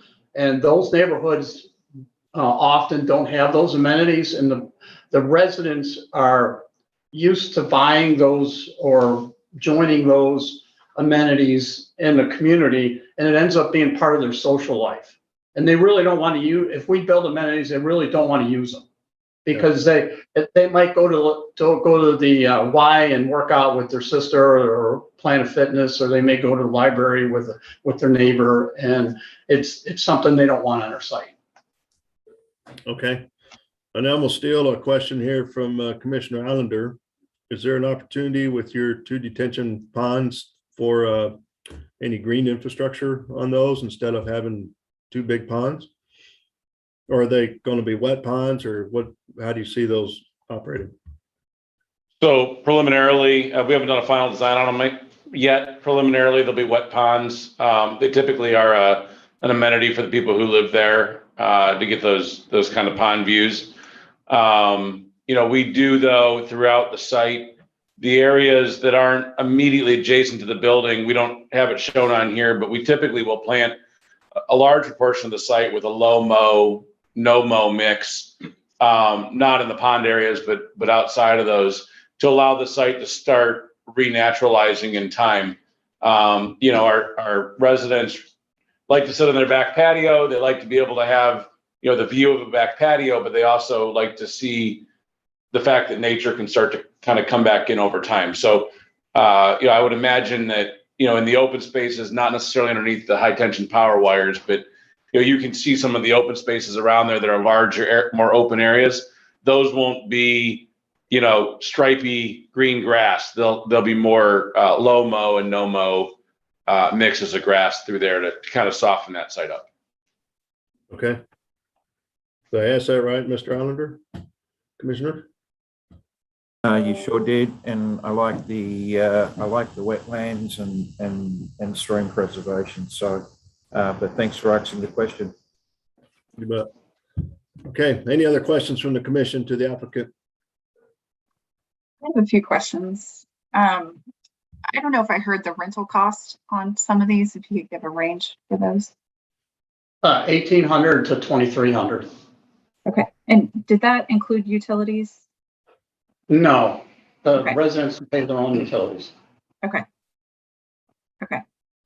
And I guess I was wondering, I really like this concept. We definitely need this in our market, particularly for people that want to age in place.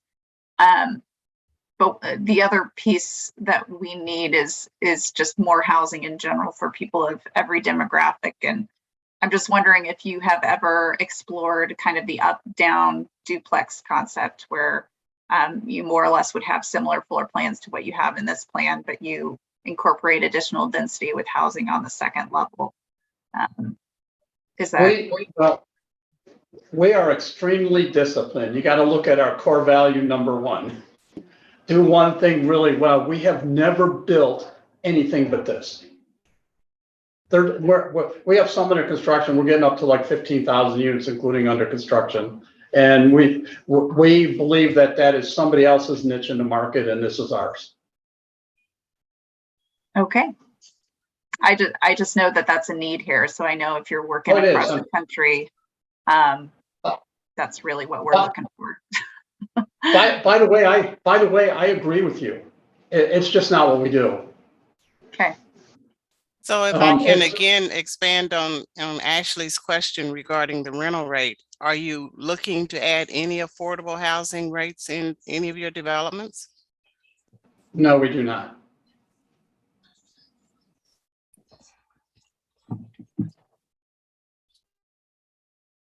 I second Mr. Sadowski on the fact that we do need this type of housing because we're seeing just a lot of single family that's on big lots, especially up in the Northland, and I think we need both and other things as well. I will strongly encourage you to reconsider your kind of no eviction, no criminal history stance. I think I don't find that as a plus, as that stuff can carry with you for decades, and a lot can happen in a few decades. So I know that might play well in other city planning commissions across the nation, but I don't find that particularly endearing for the project. So depending on what the offense is, there are some time limitations on them. And I can't tell you all those, but depending on what I mean, if you were a sexual offender or something like that, there's no time limit on it. But if you have like a DUI or something, there are time limits on those.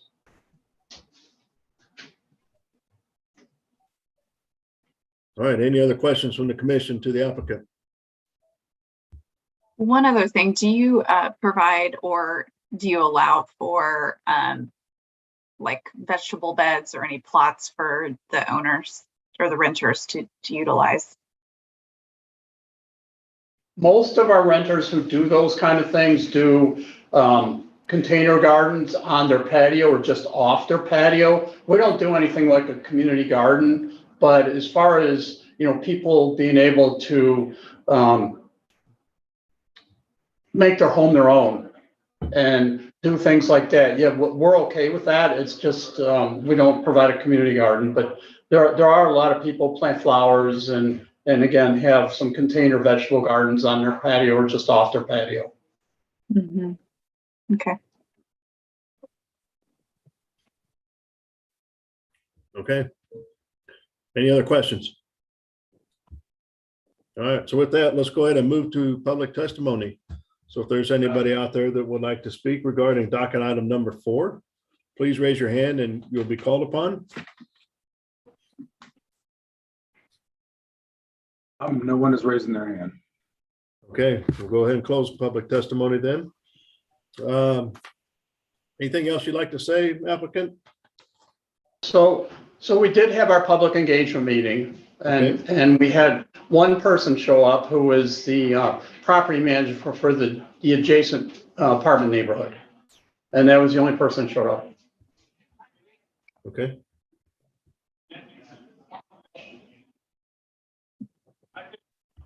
All right. I think with that, then let's go ahead and close all testimony and speak amongst the commission. There's nothing to discuss. I'll take a motion. From my standpoint, I like this project. I think it's a great addition to Kansas City. It's something that is needed. I know, it does not have much on the affordable housing, but it does offer another product to the Northland and the residents up there. And I think it's a good addition, especially where it's located and for those folks up there. So I'm in approval of this project. I'm in approval as well, but I do want to second Commissioner Baker's comment with regards to maybe some of the rental restrictions. That is a little concerning to me on DUI and so forth, but I'm certainly in favor of the development.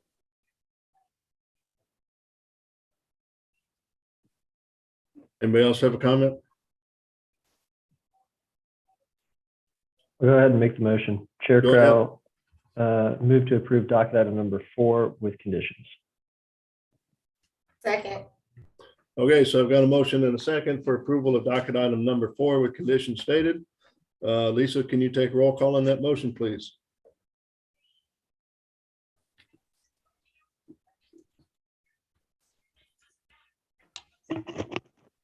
Commissioner Allender, Aye. Baker, Beasley, No. Crowell, Aye.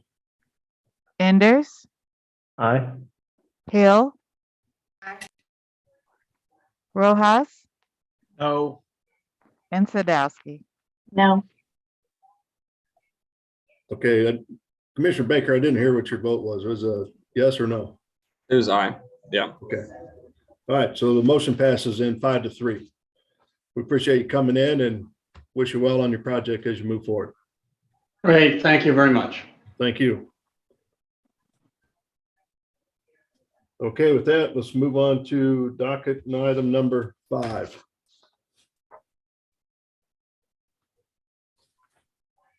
All right, docket item 5 is case number CPC 2021-00226.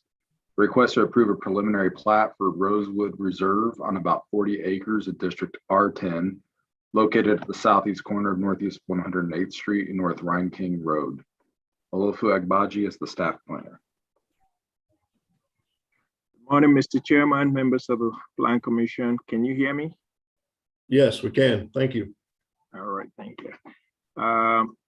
This next case is docket item number 5, CPC 2021-00226, a preliminary plat for Rosewood Reserve. If you can promote Jacob Hudson and Andrew Homley, please.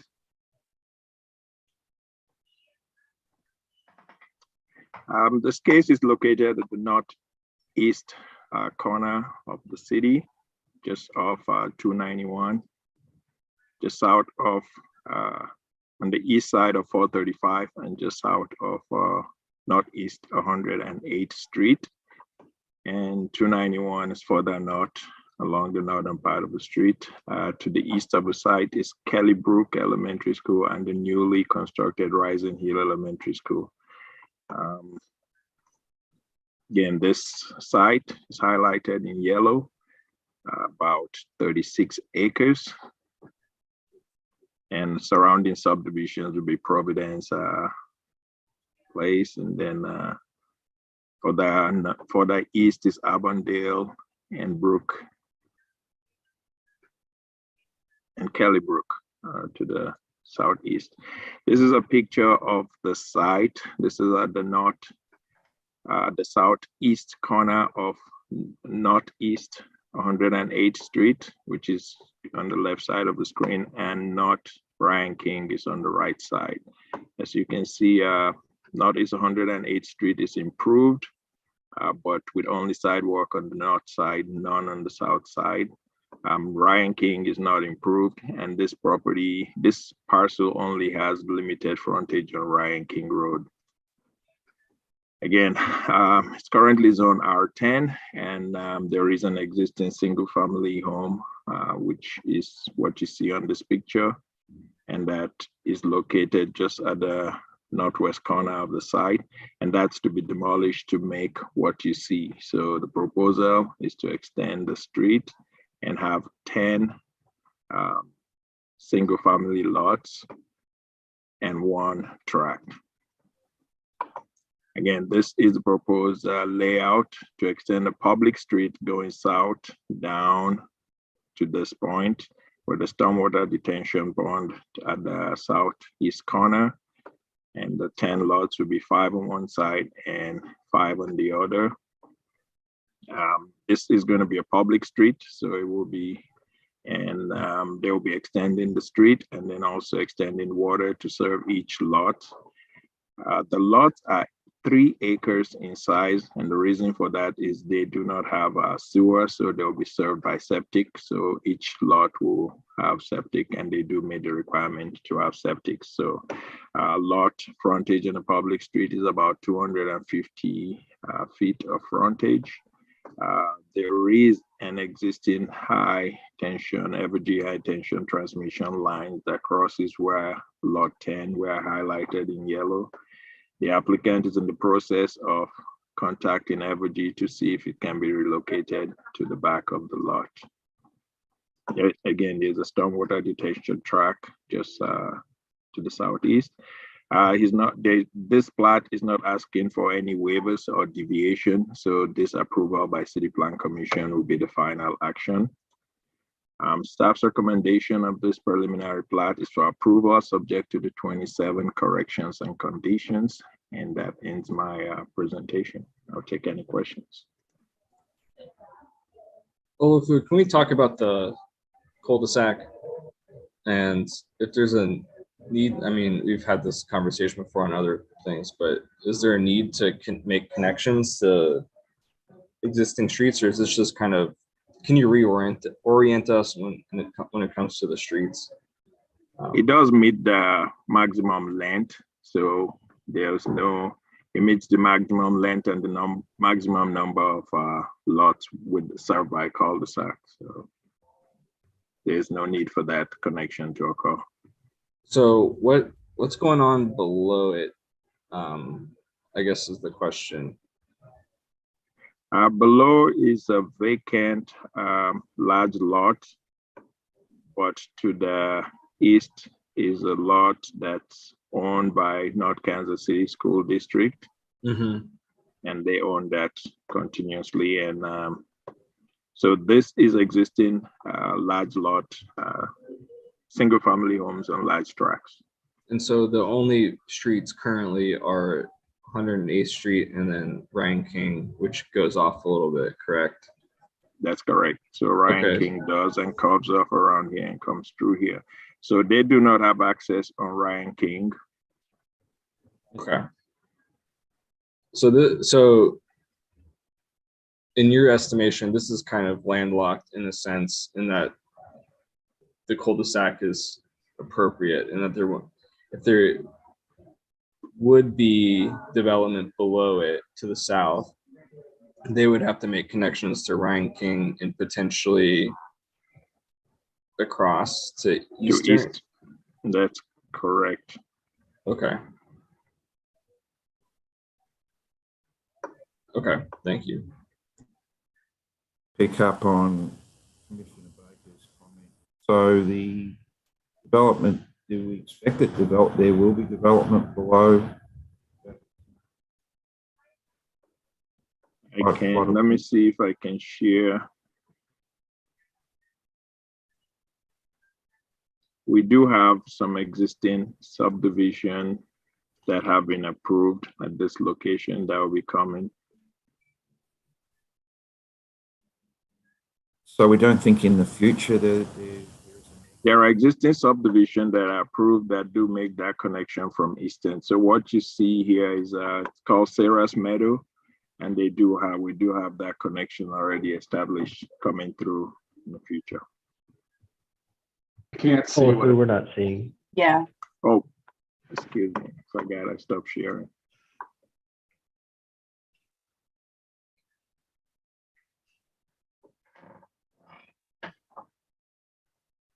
So this is a parcel in questions.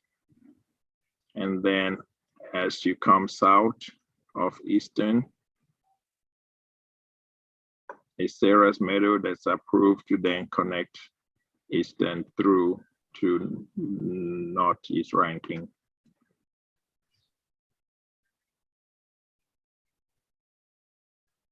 So I'm Then the supposed plan is to then correct, do additional connection east-west below here. then the other question I've got, I'm curious why we're going septic tanks. I mean, there's an elementary school. You know, I would try to avoid septic tanks if we can from an environmental perspective. So I'd like to just understand where the nearest sewer line is relevant to the development. The developer is on the line. The nearest sewer line, I think, is down by the school. And the school did extend sewer line to get here, but other than that, there is none. And, and the developer can explain better what his type of product is and why he's choosing the size of lots and trying to have the estate lots. So. Hi, everyone. My name's Andy Homley. Is it appropriate for me to jump in? Is that right? Yep. Okay. Yes, please do. Yeah. Okay. So, Olafu, since we talked initially, you can see the easement in there. We have talked to the school district with that concern in mind about the septic, and at least verbally, we've been given permission to get an easement to take a sewer line to the school district. So we are going to have sewers on there. So initially we designed it that way, but then we were able to tie into the public sewer system. So that will be the case. So would that allow you to do less or more dense housing? No, we're doing this on purpose. So our main business are larger custom homes. My name is Andy Homley. I've owned Homley Construction for going on 25 years now. And so this is the type of lots that our particular clients are looking for, larger tracts towards the farther edges of the city there. And so the space of the acreage was intentional. And just so you know, too, in regards to that question of the lot to the south, that is a 15-acre tract that goes all the way across, and those folks are building a home as well on that. So the southern part will be cut off here momentarily. And as you mentioned, it is landlocked. The school district has all the property to the east. The Rhine King Road is on the west, and 108th is on the north. So it's kind of a nice little pocket for this particular type of cul-de-sac that we made sure was less than that maximum for fire protection. So the lot to the south, I mean, Olafu kind of highlighted a little bit further south, but the lot immediately to is just a single family home in this. It is, yes. Correct. Okay. Yeah. So they'll have to deal with connections if they decide to develop further. Right. Well, they're just going to build one home. In fact, we're talking to them about that directly as well. So their driveway will be off Rhine King. Yeah. And they own a kind of a strip, sort of a narrow strip that goes all the way back from Rhine King to the kind of that same east property line that we have. Okay. I mean, I think from my perspective, we've kind of dealt with this in the past. I personally I'm not a huge fan of cul-de-sacs. I think creating the connections, but I do see where you guys are coming from on the cul-de-sac for this one. So,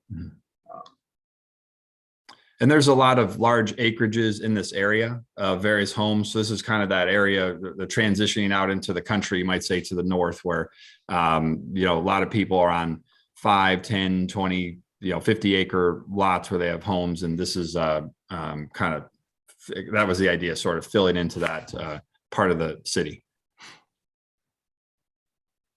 So Homley, have you also looked at, I just see there's a large retention pond down there.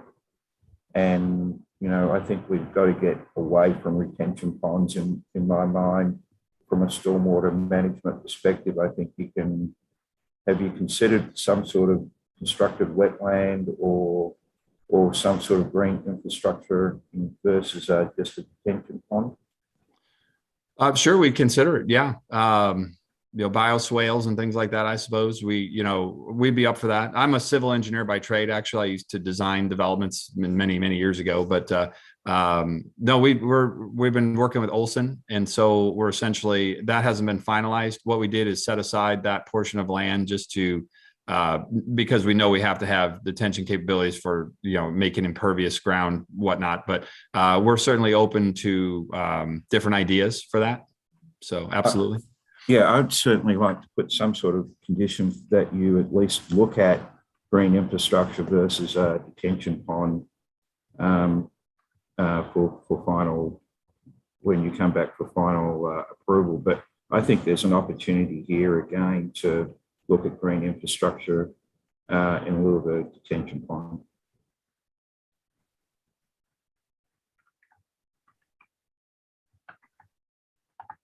Okay, any other questions from the commission to the applicant? Okay. Just recently hearing, I know the original setup was for this project to have septic system, and with it needing, now you're looking at a sanitary sewer system that's going to go to the west somehow. I assume it's going to be all by gravity. Well, so the east side, there's a big ridge right in the middle. And so the east side is where the sewer will run down kind of the swale, and the sewer line is to the east, it kind of runs down through the school district where that pond is, kind of by the creek. And then what we're thinking is, so those 5 lots will be served directly by the sewer. And then we're looking at the E1 grinder pump system for the homes on the west to then tie into that system, because it's like a 30-40 foot tall hill, right? So it'd be a heck of a deep sewer line to go to the other side. So we're thinking the E1 for the western lots. Okay. So, with that, I need to ask Stacy Lowe, is she okay on conditions that covers that?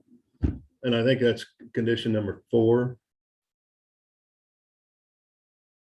Are you available, Stacy? This is Stacy Lowe with Land Development. Today is the first time hearing about their consideration of a public storm versus the versus the septic systems and the grinder pumps.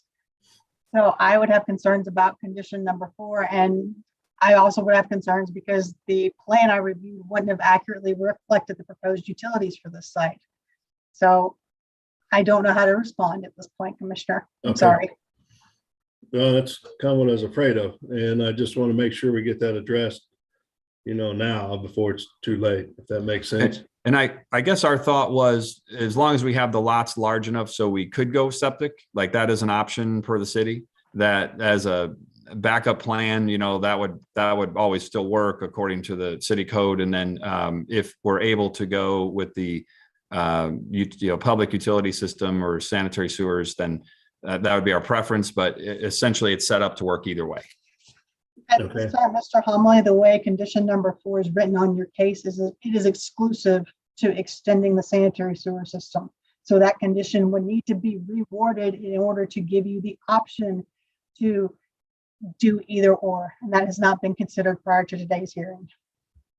And I'm sorry, so it's I don't have it in front of me. So is it saying, it says that we have to connect into the public system, or they're not connect to the public system? It's currently stating that the developer secure permits to extend public sanitary and stormwater conveyance systems to serve all proposed lots. That'd be fine. Yeah, I think, like I said, with my discussions with the school district, it seemed like there'd be no issue there, and that would be, I think, the preferred method. So I'm fine with a condition that states we have to get connection into the public sewer system. Okay. Mr. Chair, is there a way that we can call out green infrastructure for consideration? Policy? Yeah, I think so. Right.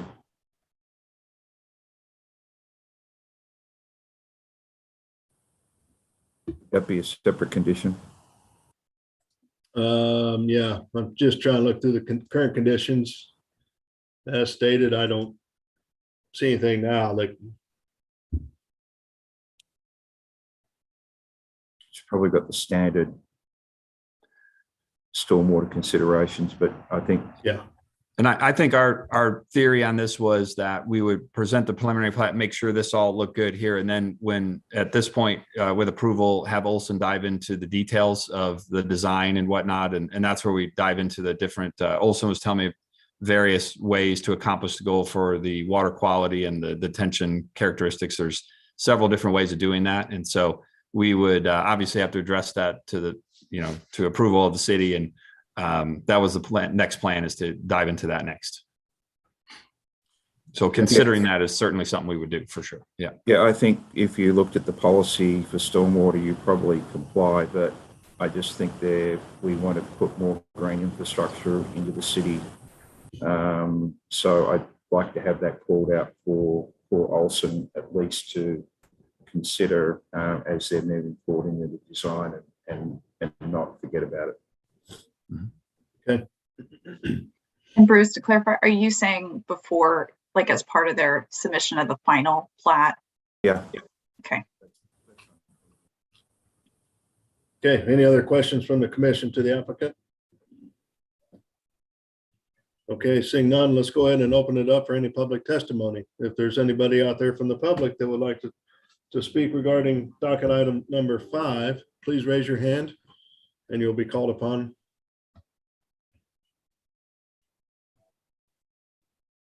Mr. Chair, no one's raising their hand. Okay, so we'll go ahead and close public testimony. Anything else, Mr. Homily, on this project? No, I think that's it. Yeah, I tried to keep it straightforward and meet all the city criteria for putting this in. So tried to keep it as simple as we could. Yeah, thank you.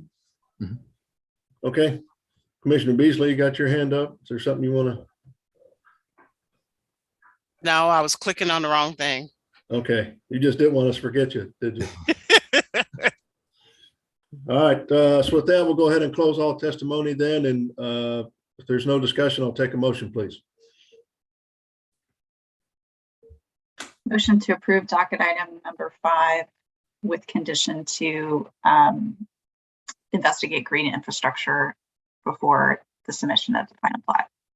Okay, that would be like condition number 28, I would assume. Condition number 28. Okay. Yep. So Okay. Investigate green infrastructure for condition number 28. All right. Second. I think we're removing, are we removing number 10 or am I on the wrong? Is that the wrong note? Uh, Oh, no, that's right away. Never mind. I just wrote it in the wrong spot. Sorry to interrupt. Okay. So I've got a motion and a second for approval of docket item number 5 and adding condition 28 to investigate green infrastructure. Lisa, can you take roll call on that motion, please?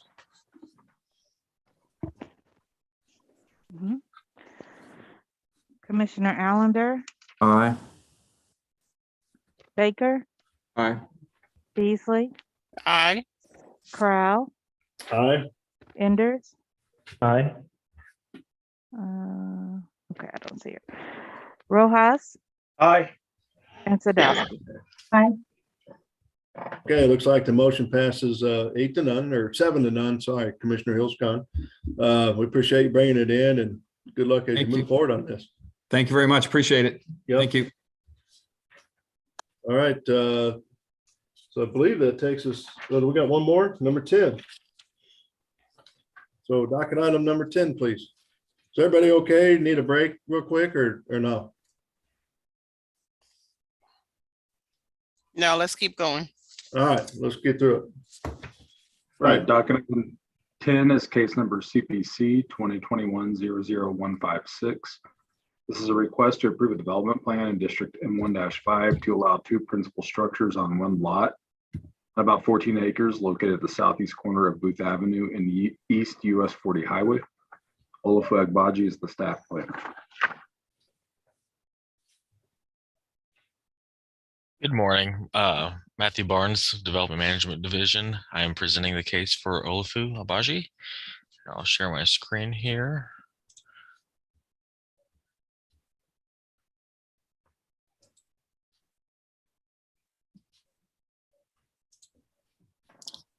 Are you guys able to see that? I believe.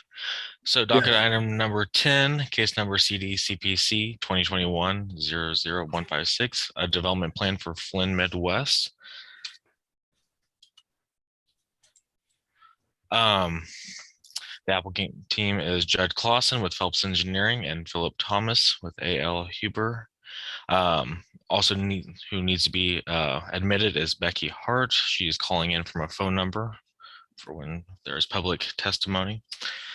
The site is along US 40, just north of the stadiums in the Blue Ridge area. Here is a zoomed in version. You can see Kaufman to the south, and it is along US 40. To the east is the former I-70 drive-in theater, and to the east is the theater, to the west is the yellow freight. They're proposing a one-story principal building with 11,250 square feet. On the bottom of the picture there, which would be to the west. It is just 3 bays with an office attached. This case could have gone through the BZA as a accessory structure in the front yard, but they have elevated to a development plan to allow for to be a principal structure, secondary principal structure. For the case number CD CPC 2021-00156, staff recommends approval subject to the 21 conditions. That is all. Okay. Any questions for staff? Matt, what is the adjacent land use? Is it again? Pull this over. Are you guys able to see parcel viewer here? We're still seeing the presentation. Okay, let me stop share and then I'll bring it back up. So everything surrounding is manufacturing. To the south, you have this is the former, to the right is the former I-70, which is zoned I-70 theater, which is zoned manufacturing. Yellow freight to the south and west, which is manufacturing. And it is important to note that Booth Avenue here is a private street, which is owned by Yellow Freight. And okay, so the building's looking west on towards Booth, right? Correct. It is looking, it's oriented towards the parking lot here. Yeah. Okay, that sounds good. I didn't remember exactly what was going on, so I didn't want that pointing at a single family residential. Yeah. And staff has one condition to update the landscaping plan to provide screening along 40 highway here. Since screening along Booth is a private road, the screening along 40 will kind of be for the whole development, not just the new proposed building. Matt, can you clarify, you said that they are coming to us because they wanted this to be considered a principal building versus an accessory structure. Does that give them more latitude with height or size or something of that nature?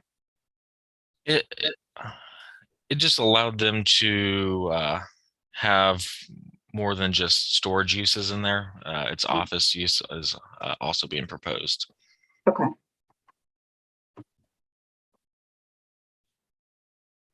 So what kind of landscaping are we asking for across 40 highway?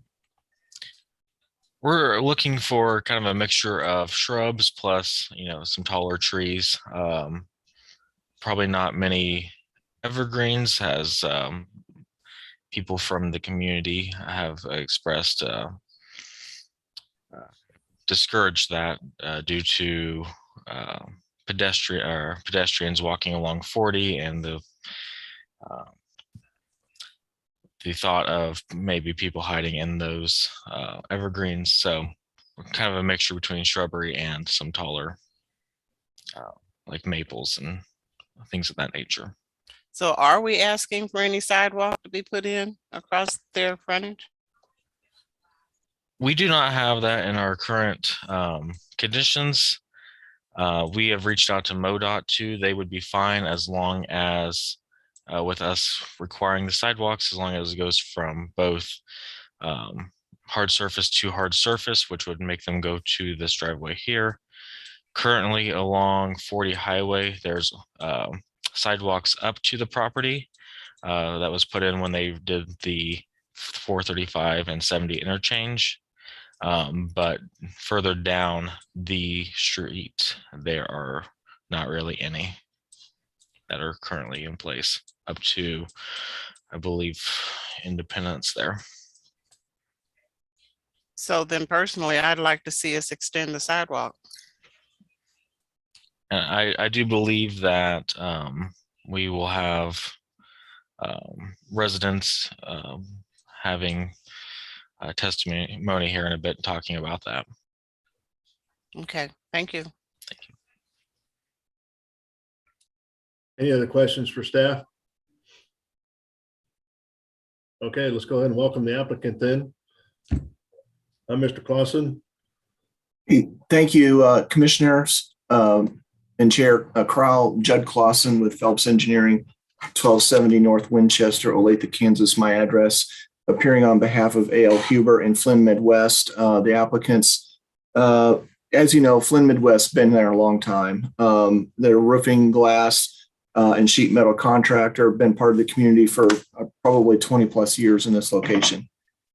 Successful business, and they would like to add on a second structure here on the property. It's about 11,000 square feet for some offices and then some additional inside storage. So a pretty small, simple project on the western side of the property. There were really no other changes to the site, no changes in access, no changes along the right of way and such. We had shown some landscaping around the building just to provide some screening and such. And in discussions with staff, that's where in your staff report, you see one of the stipulations here to move that landscaping up along the highway. And we were in agreement with that.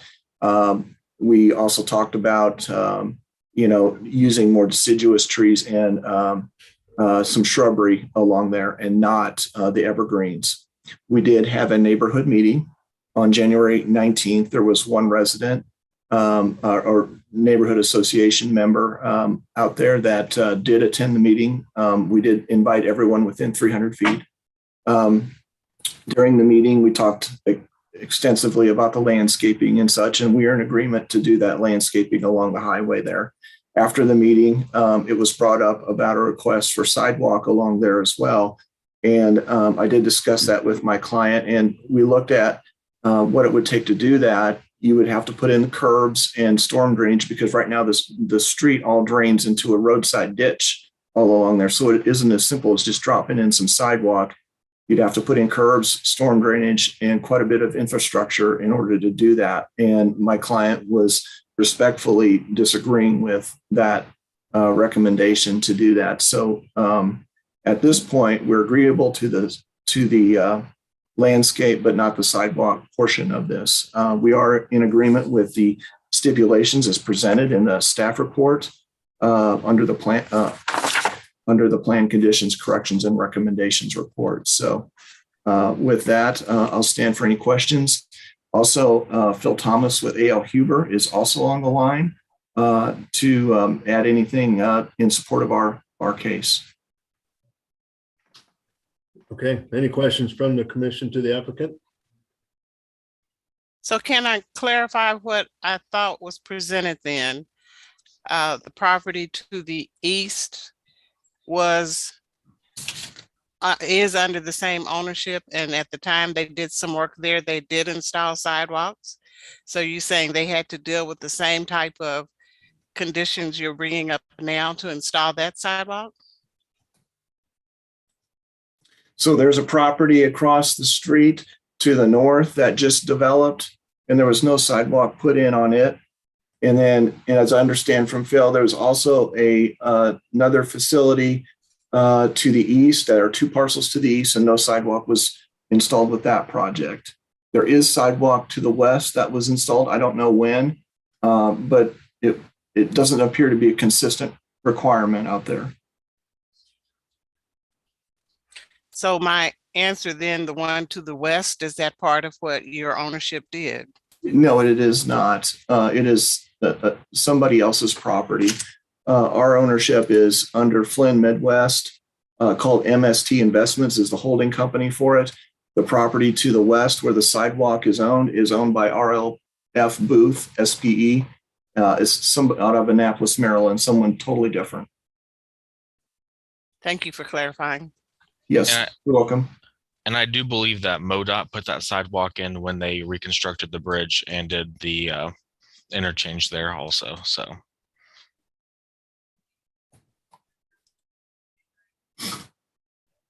So that would be an ask for MoDOT, then it's what I'm hearing.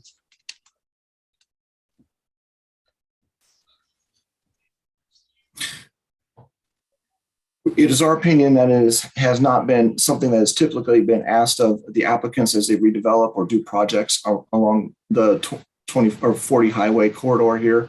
I'm not sure who built the sidewalk to the west, but there's evidence of recent projects out there where a sidewalk was not required. It's just, again, something that this client, trying to do an 11,000 square foot building for storage in a small office, it would take quite a bit of infrastructure work. It's not just adding the sidewalk, it's adding the curb, dealing with the storm drainage, stormwater, and maybe inlets and stuff along there, because you're changing it from a open road section with ditches to something with curbs on it. I just have a clarifying question. Is the only reason we're discussing this is because this is a principal building versus an accessory structure, or is that play into it? I'm probably going to have to defer to one of the planners on that. But as I understand it, in going through this process, had our principal building been a little farther north on the site, and we could have put our building to the south of it or behind the front building line of the existing building that was there, we wouldn't have even been here. But because it's sitting out in the kind of the storage yard of our site, and it's sitting in front of the main principal structure, that's really kind of what triggered this process. And as Matt had said, we had two options. We can go through a preliminary development plan review process, or we can go through a board of zoning appeals. So we chose this process. It appeared to be a more straightforward process for the project. Okay. Okay, any other questions from the commission to the applicant? All right, with that, I'd like to just have the applicant understand, I only brought up the issue of sidewalks when it was mentioned that we had sidewalks to the west. So I understand and accept your rationale. It was just a question. I'm not saying we have to do it, just an ask. Thank you, Commissioner Beasley. okay. So at this time, let's go ahead and open it up for public testimony. So if there's anybody out there that would like to speak regarding docket item number 10, please raise your hand and you'll be called upon. There are 3 people who raised their hand, and someone must have promoted one of them. So I only see 2 left. Becky Hart, who needs to accept the promotion that I've requested, and then Ron Clark, who will also need to accept.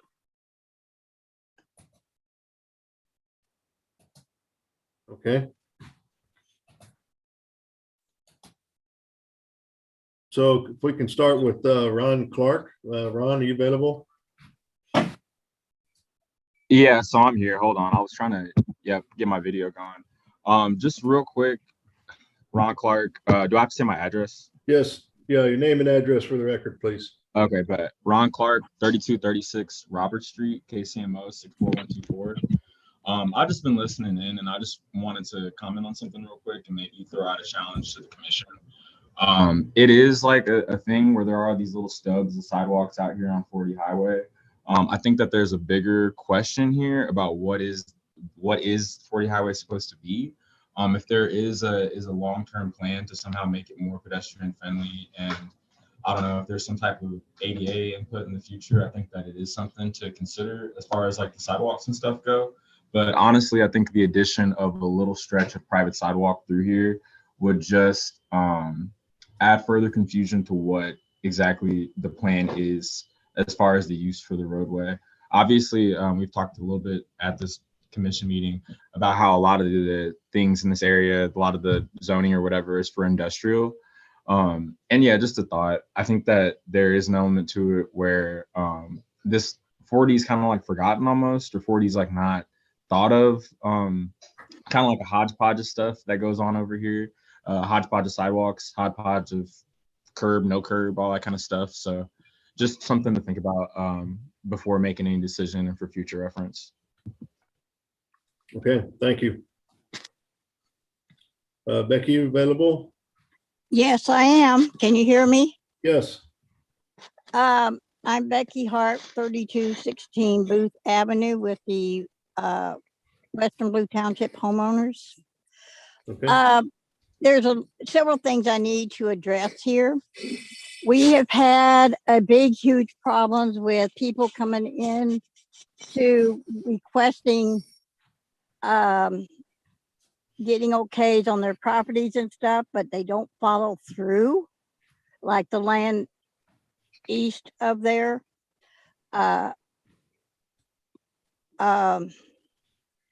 The thing with the side, I'm going to take one thing at a time here, because okay.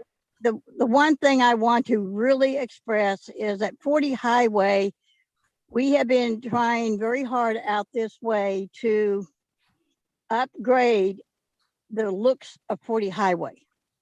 And I think we can all agree that that needs to be done. So it's been a slow processing thing, but that is, you know, getting the fences up, getting the landscaping, the sidewalking in.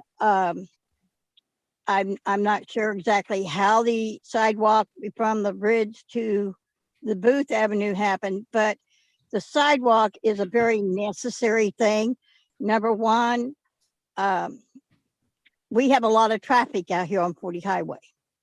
And if you ever have walked or taken your scooter or taken your electric chair to go up and down 40 Highway, it is not a safe environment. That's why the sidewalks are very much needed. And as we go along with each of the properties, you know, it will be continued to make sure that have to be patient with me. I lose trains of thought from time to time. It is our best interest, and with the city, we have talked about improvements on 40 Highway to get it up better. And it does look a lot better than what it did years ago. On this piece of property, and I'm sure that landscaping was required back then with the shrubs, and they were not put in. Now, I don't know how far on the landscaping on Booth they're talking, if they're taking it all the way to the road or just to the edge of the building. But I am going to emphasize the sidewalk a lot, because that's one thing that 40 Highway needs. And if it's a step-by-step project, the reason why the north side hasn't gotten it yet is because I've been trying to find out more about this project on the north side of 40. And I was not notified of any meetings or anything with that. So that still is a work in process that I'm going to be talking to. I think that Matthew had told me it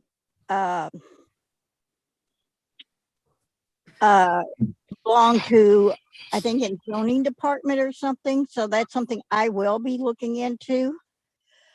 I do know that the property east of this property was supposed to clean up and do a lot of things that they did not do.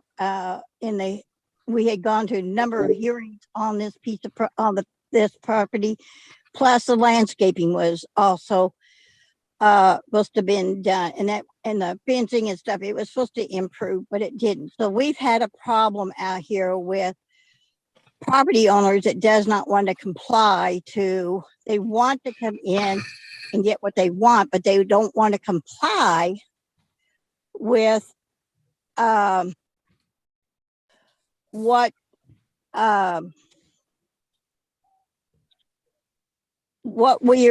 we ask, you know, and the city has asked to have done. I have been one of those who do catch the bus. I do have disability and problems with walking.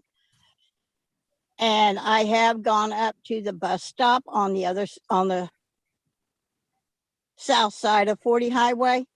And it is a dangerous zone to have to wait for the bus right there.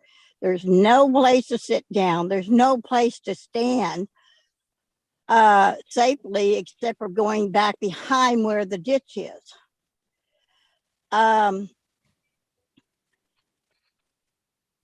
So that's why, you know, the sidewalk is important. And if we take it by a little, you know, even though it's by business, it's not because we haven't asked, because we have asked.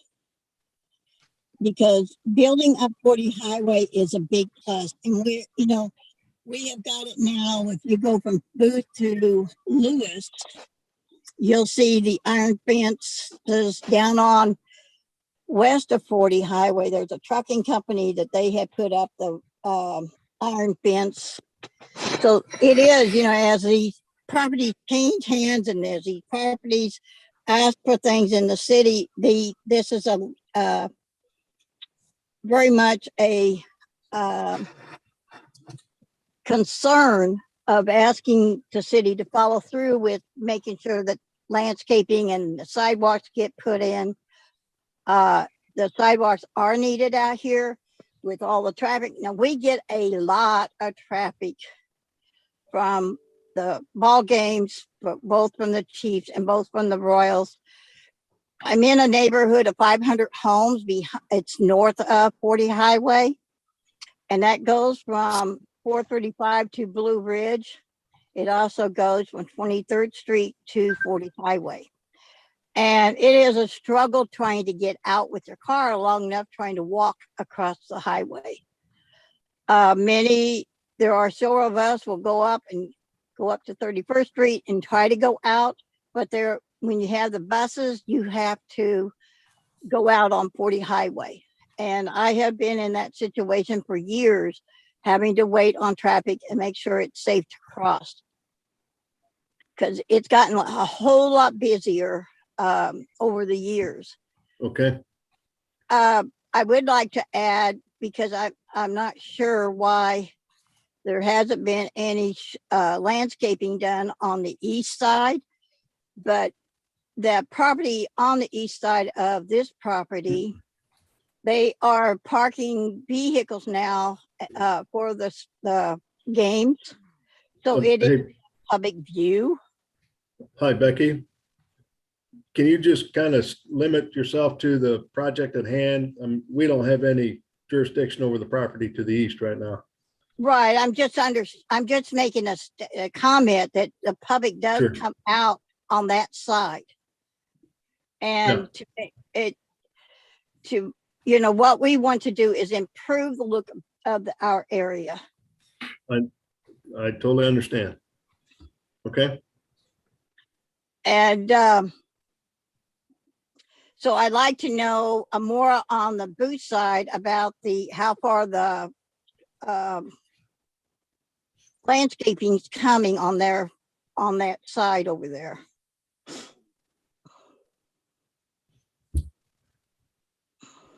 Well, they anticipate landscaping to be done along 40 Highway, and I imagine it's going to be at the fence location.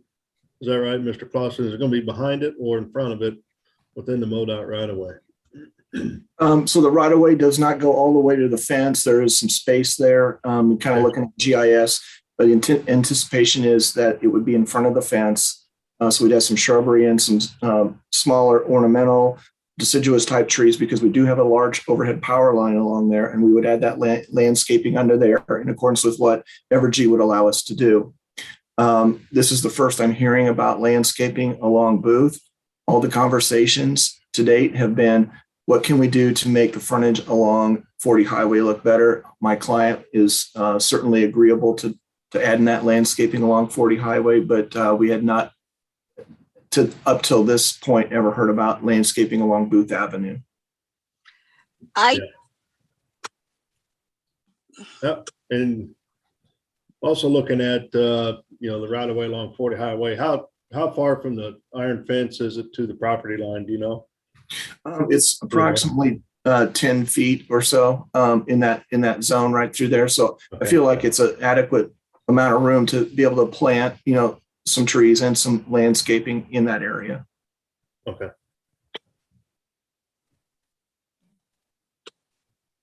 Okay, anything else, Ms. Hart? Yes. When I talked to Matthew Barnes today, he was telling me about that they have already asked them to put in landscaping on the side of Booth.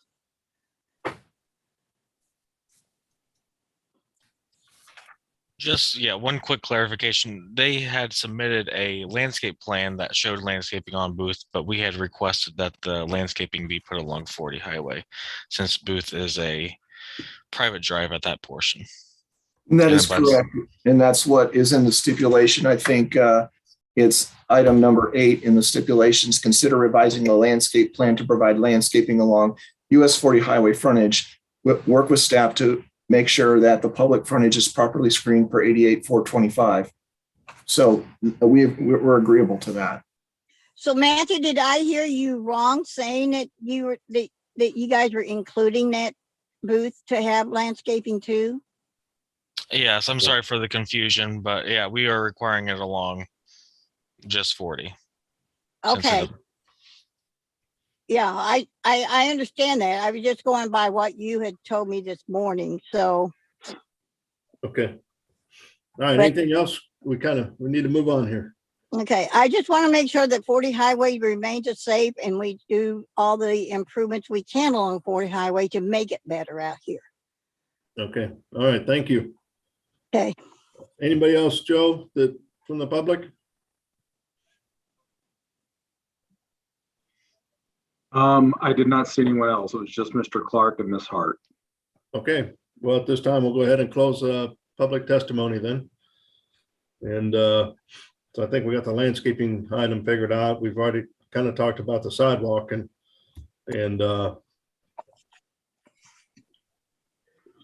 difficulty in putting that in at this time. And that's MoDOT jurisdiction along 40 Highway, and you'd have to go through them to get that approval,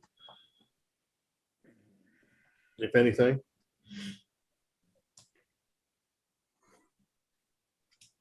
Mr. Clausen? Yes, I'm sorry, it was directed to me. Yes, I believe so. That is under MoDOT jurisdiction as far as I understand it to be. Okay.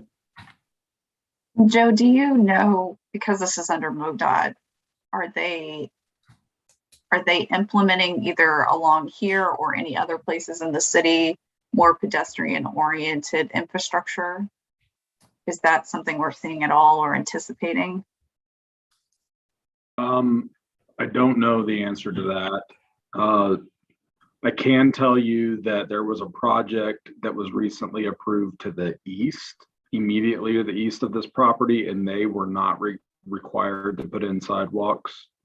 I don't know that they've built anything yet, but that's what was approved.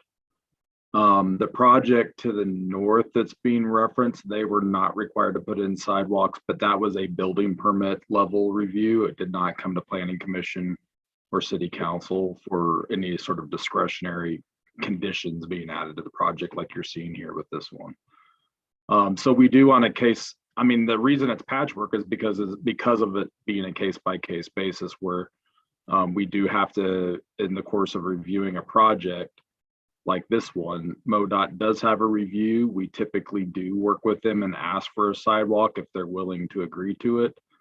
On the ones that are permit level review that don't go through a public hearing process like this, MoDOT does not have any review on those types of projects. So my guess is that's why you're seeing a patchwork result. And frankly, if I can just add, I think we don't have adequate tools to deal with this situation. The only way we can get the sidewalk is through a capital project that MoDOT or the city just builds a sidewalk, or we ask developers to do it on a case-by-case basis with their development project. And Mr. Clausen is correct that their street does drain into a ditch section. So asking them to potentially build a sidewalk here, in my opinion, would require some engineering work that is probably disproportionate to the actual project that his client's proposing. Yeah, I'd be curious to see if MoDOT, given the infrastructure bill and a lot of the funding, changes its procedure on improving highways to incorporate pedestrian travel as well. But I don't think we're there yet. Yeah. Okay, any other comments from the commission on this case? All right. I think I'll take a motion if somebody's ready for that.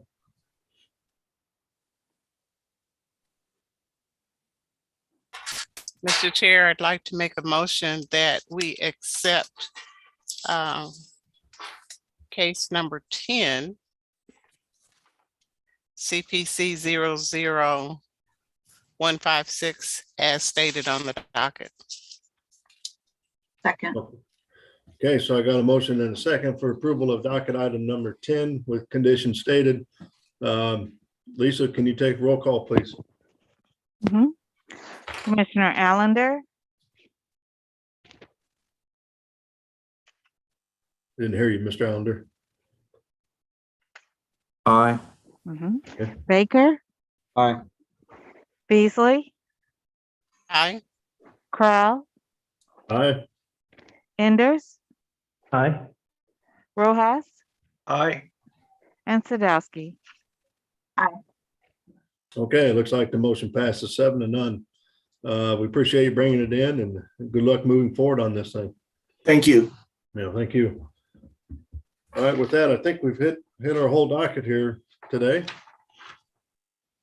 Anything else we need to discuss, Joe? So, Not that I'm aware of, other than I did mention previously to you, Mr. Chairman, that we could have members of our long range division and or our Parks and Recreation Department available on the 15th to discuss a couple topics with the commission that you've expressed an interest in learning about. With the Parks Department, it would be the Boulevard and Parkway standards and how those, like the genesis of those standards, how they came to be. They also would like to discuss with you their impact fee structure, because there will likely need to be some changes made to that in the future. And then also our long range planners have agreed to come to the commission on a quarterly basis to provide an update on the comprehensive plan. okay, are they looking to do that the next meeting? They're available to do that. I don't think we should do both just because we've continued a bunch of cases to the 15th, but one or the other. And I think long range is ready, and we might push the parks to the next meeting at this point. Oh, okay. That's okay with you guys. Okay.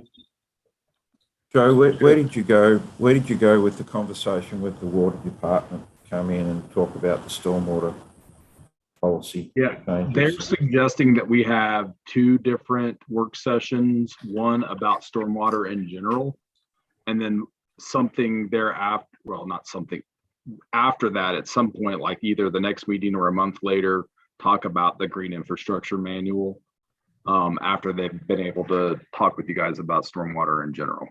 That's their suggestion. And I'm trying to nail down some dates with them at this point. Okay, great. Thank you for that. One comment I would make is I've been involved in the climate resiliency planning effort as well, and I wondered if that would be appropriate to have that plan shared at some point this year in court, since that's sort of also happening at the same time. Yeah, I don't know who the staff liaisons are for that, but if the commission's interested in that, I could reach out and try to get something on our calendars. Yeah, probably Laura-ish or Andy Savastino would be the best contact there. Yeah, I'd be interested to hear more about that.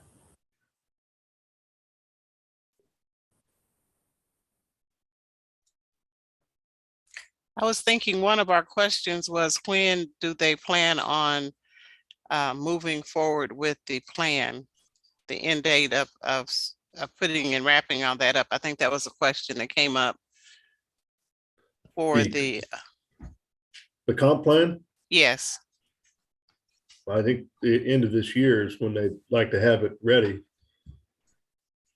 Yeah, so that was one of the questions we were saying, where they were for them to start coming in the process. Were we too late to have input or whatever?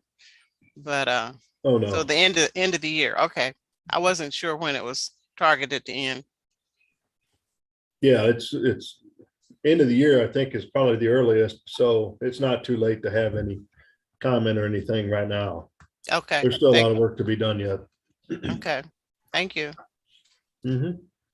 I'll plan on making sure that they're available on the 15th, and then we'll look to March for the Parks Department, and I'll touch base with the climate protection with Andy Savastino about that. It may be good to have, I'm not sure how long of a conversation that would be, but it may be good to have them at the same meeting we have the long range planners at the table again for the comp plan discussion, because I see the two of those being kind of related. I think that makes sense. Okay. All right. There's nothing else. Enjoy Groundhog Day tomorrow. See you next meeting.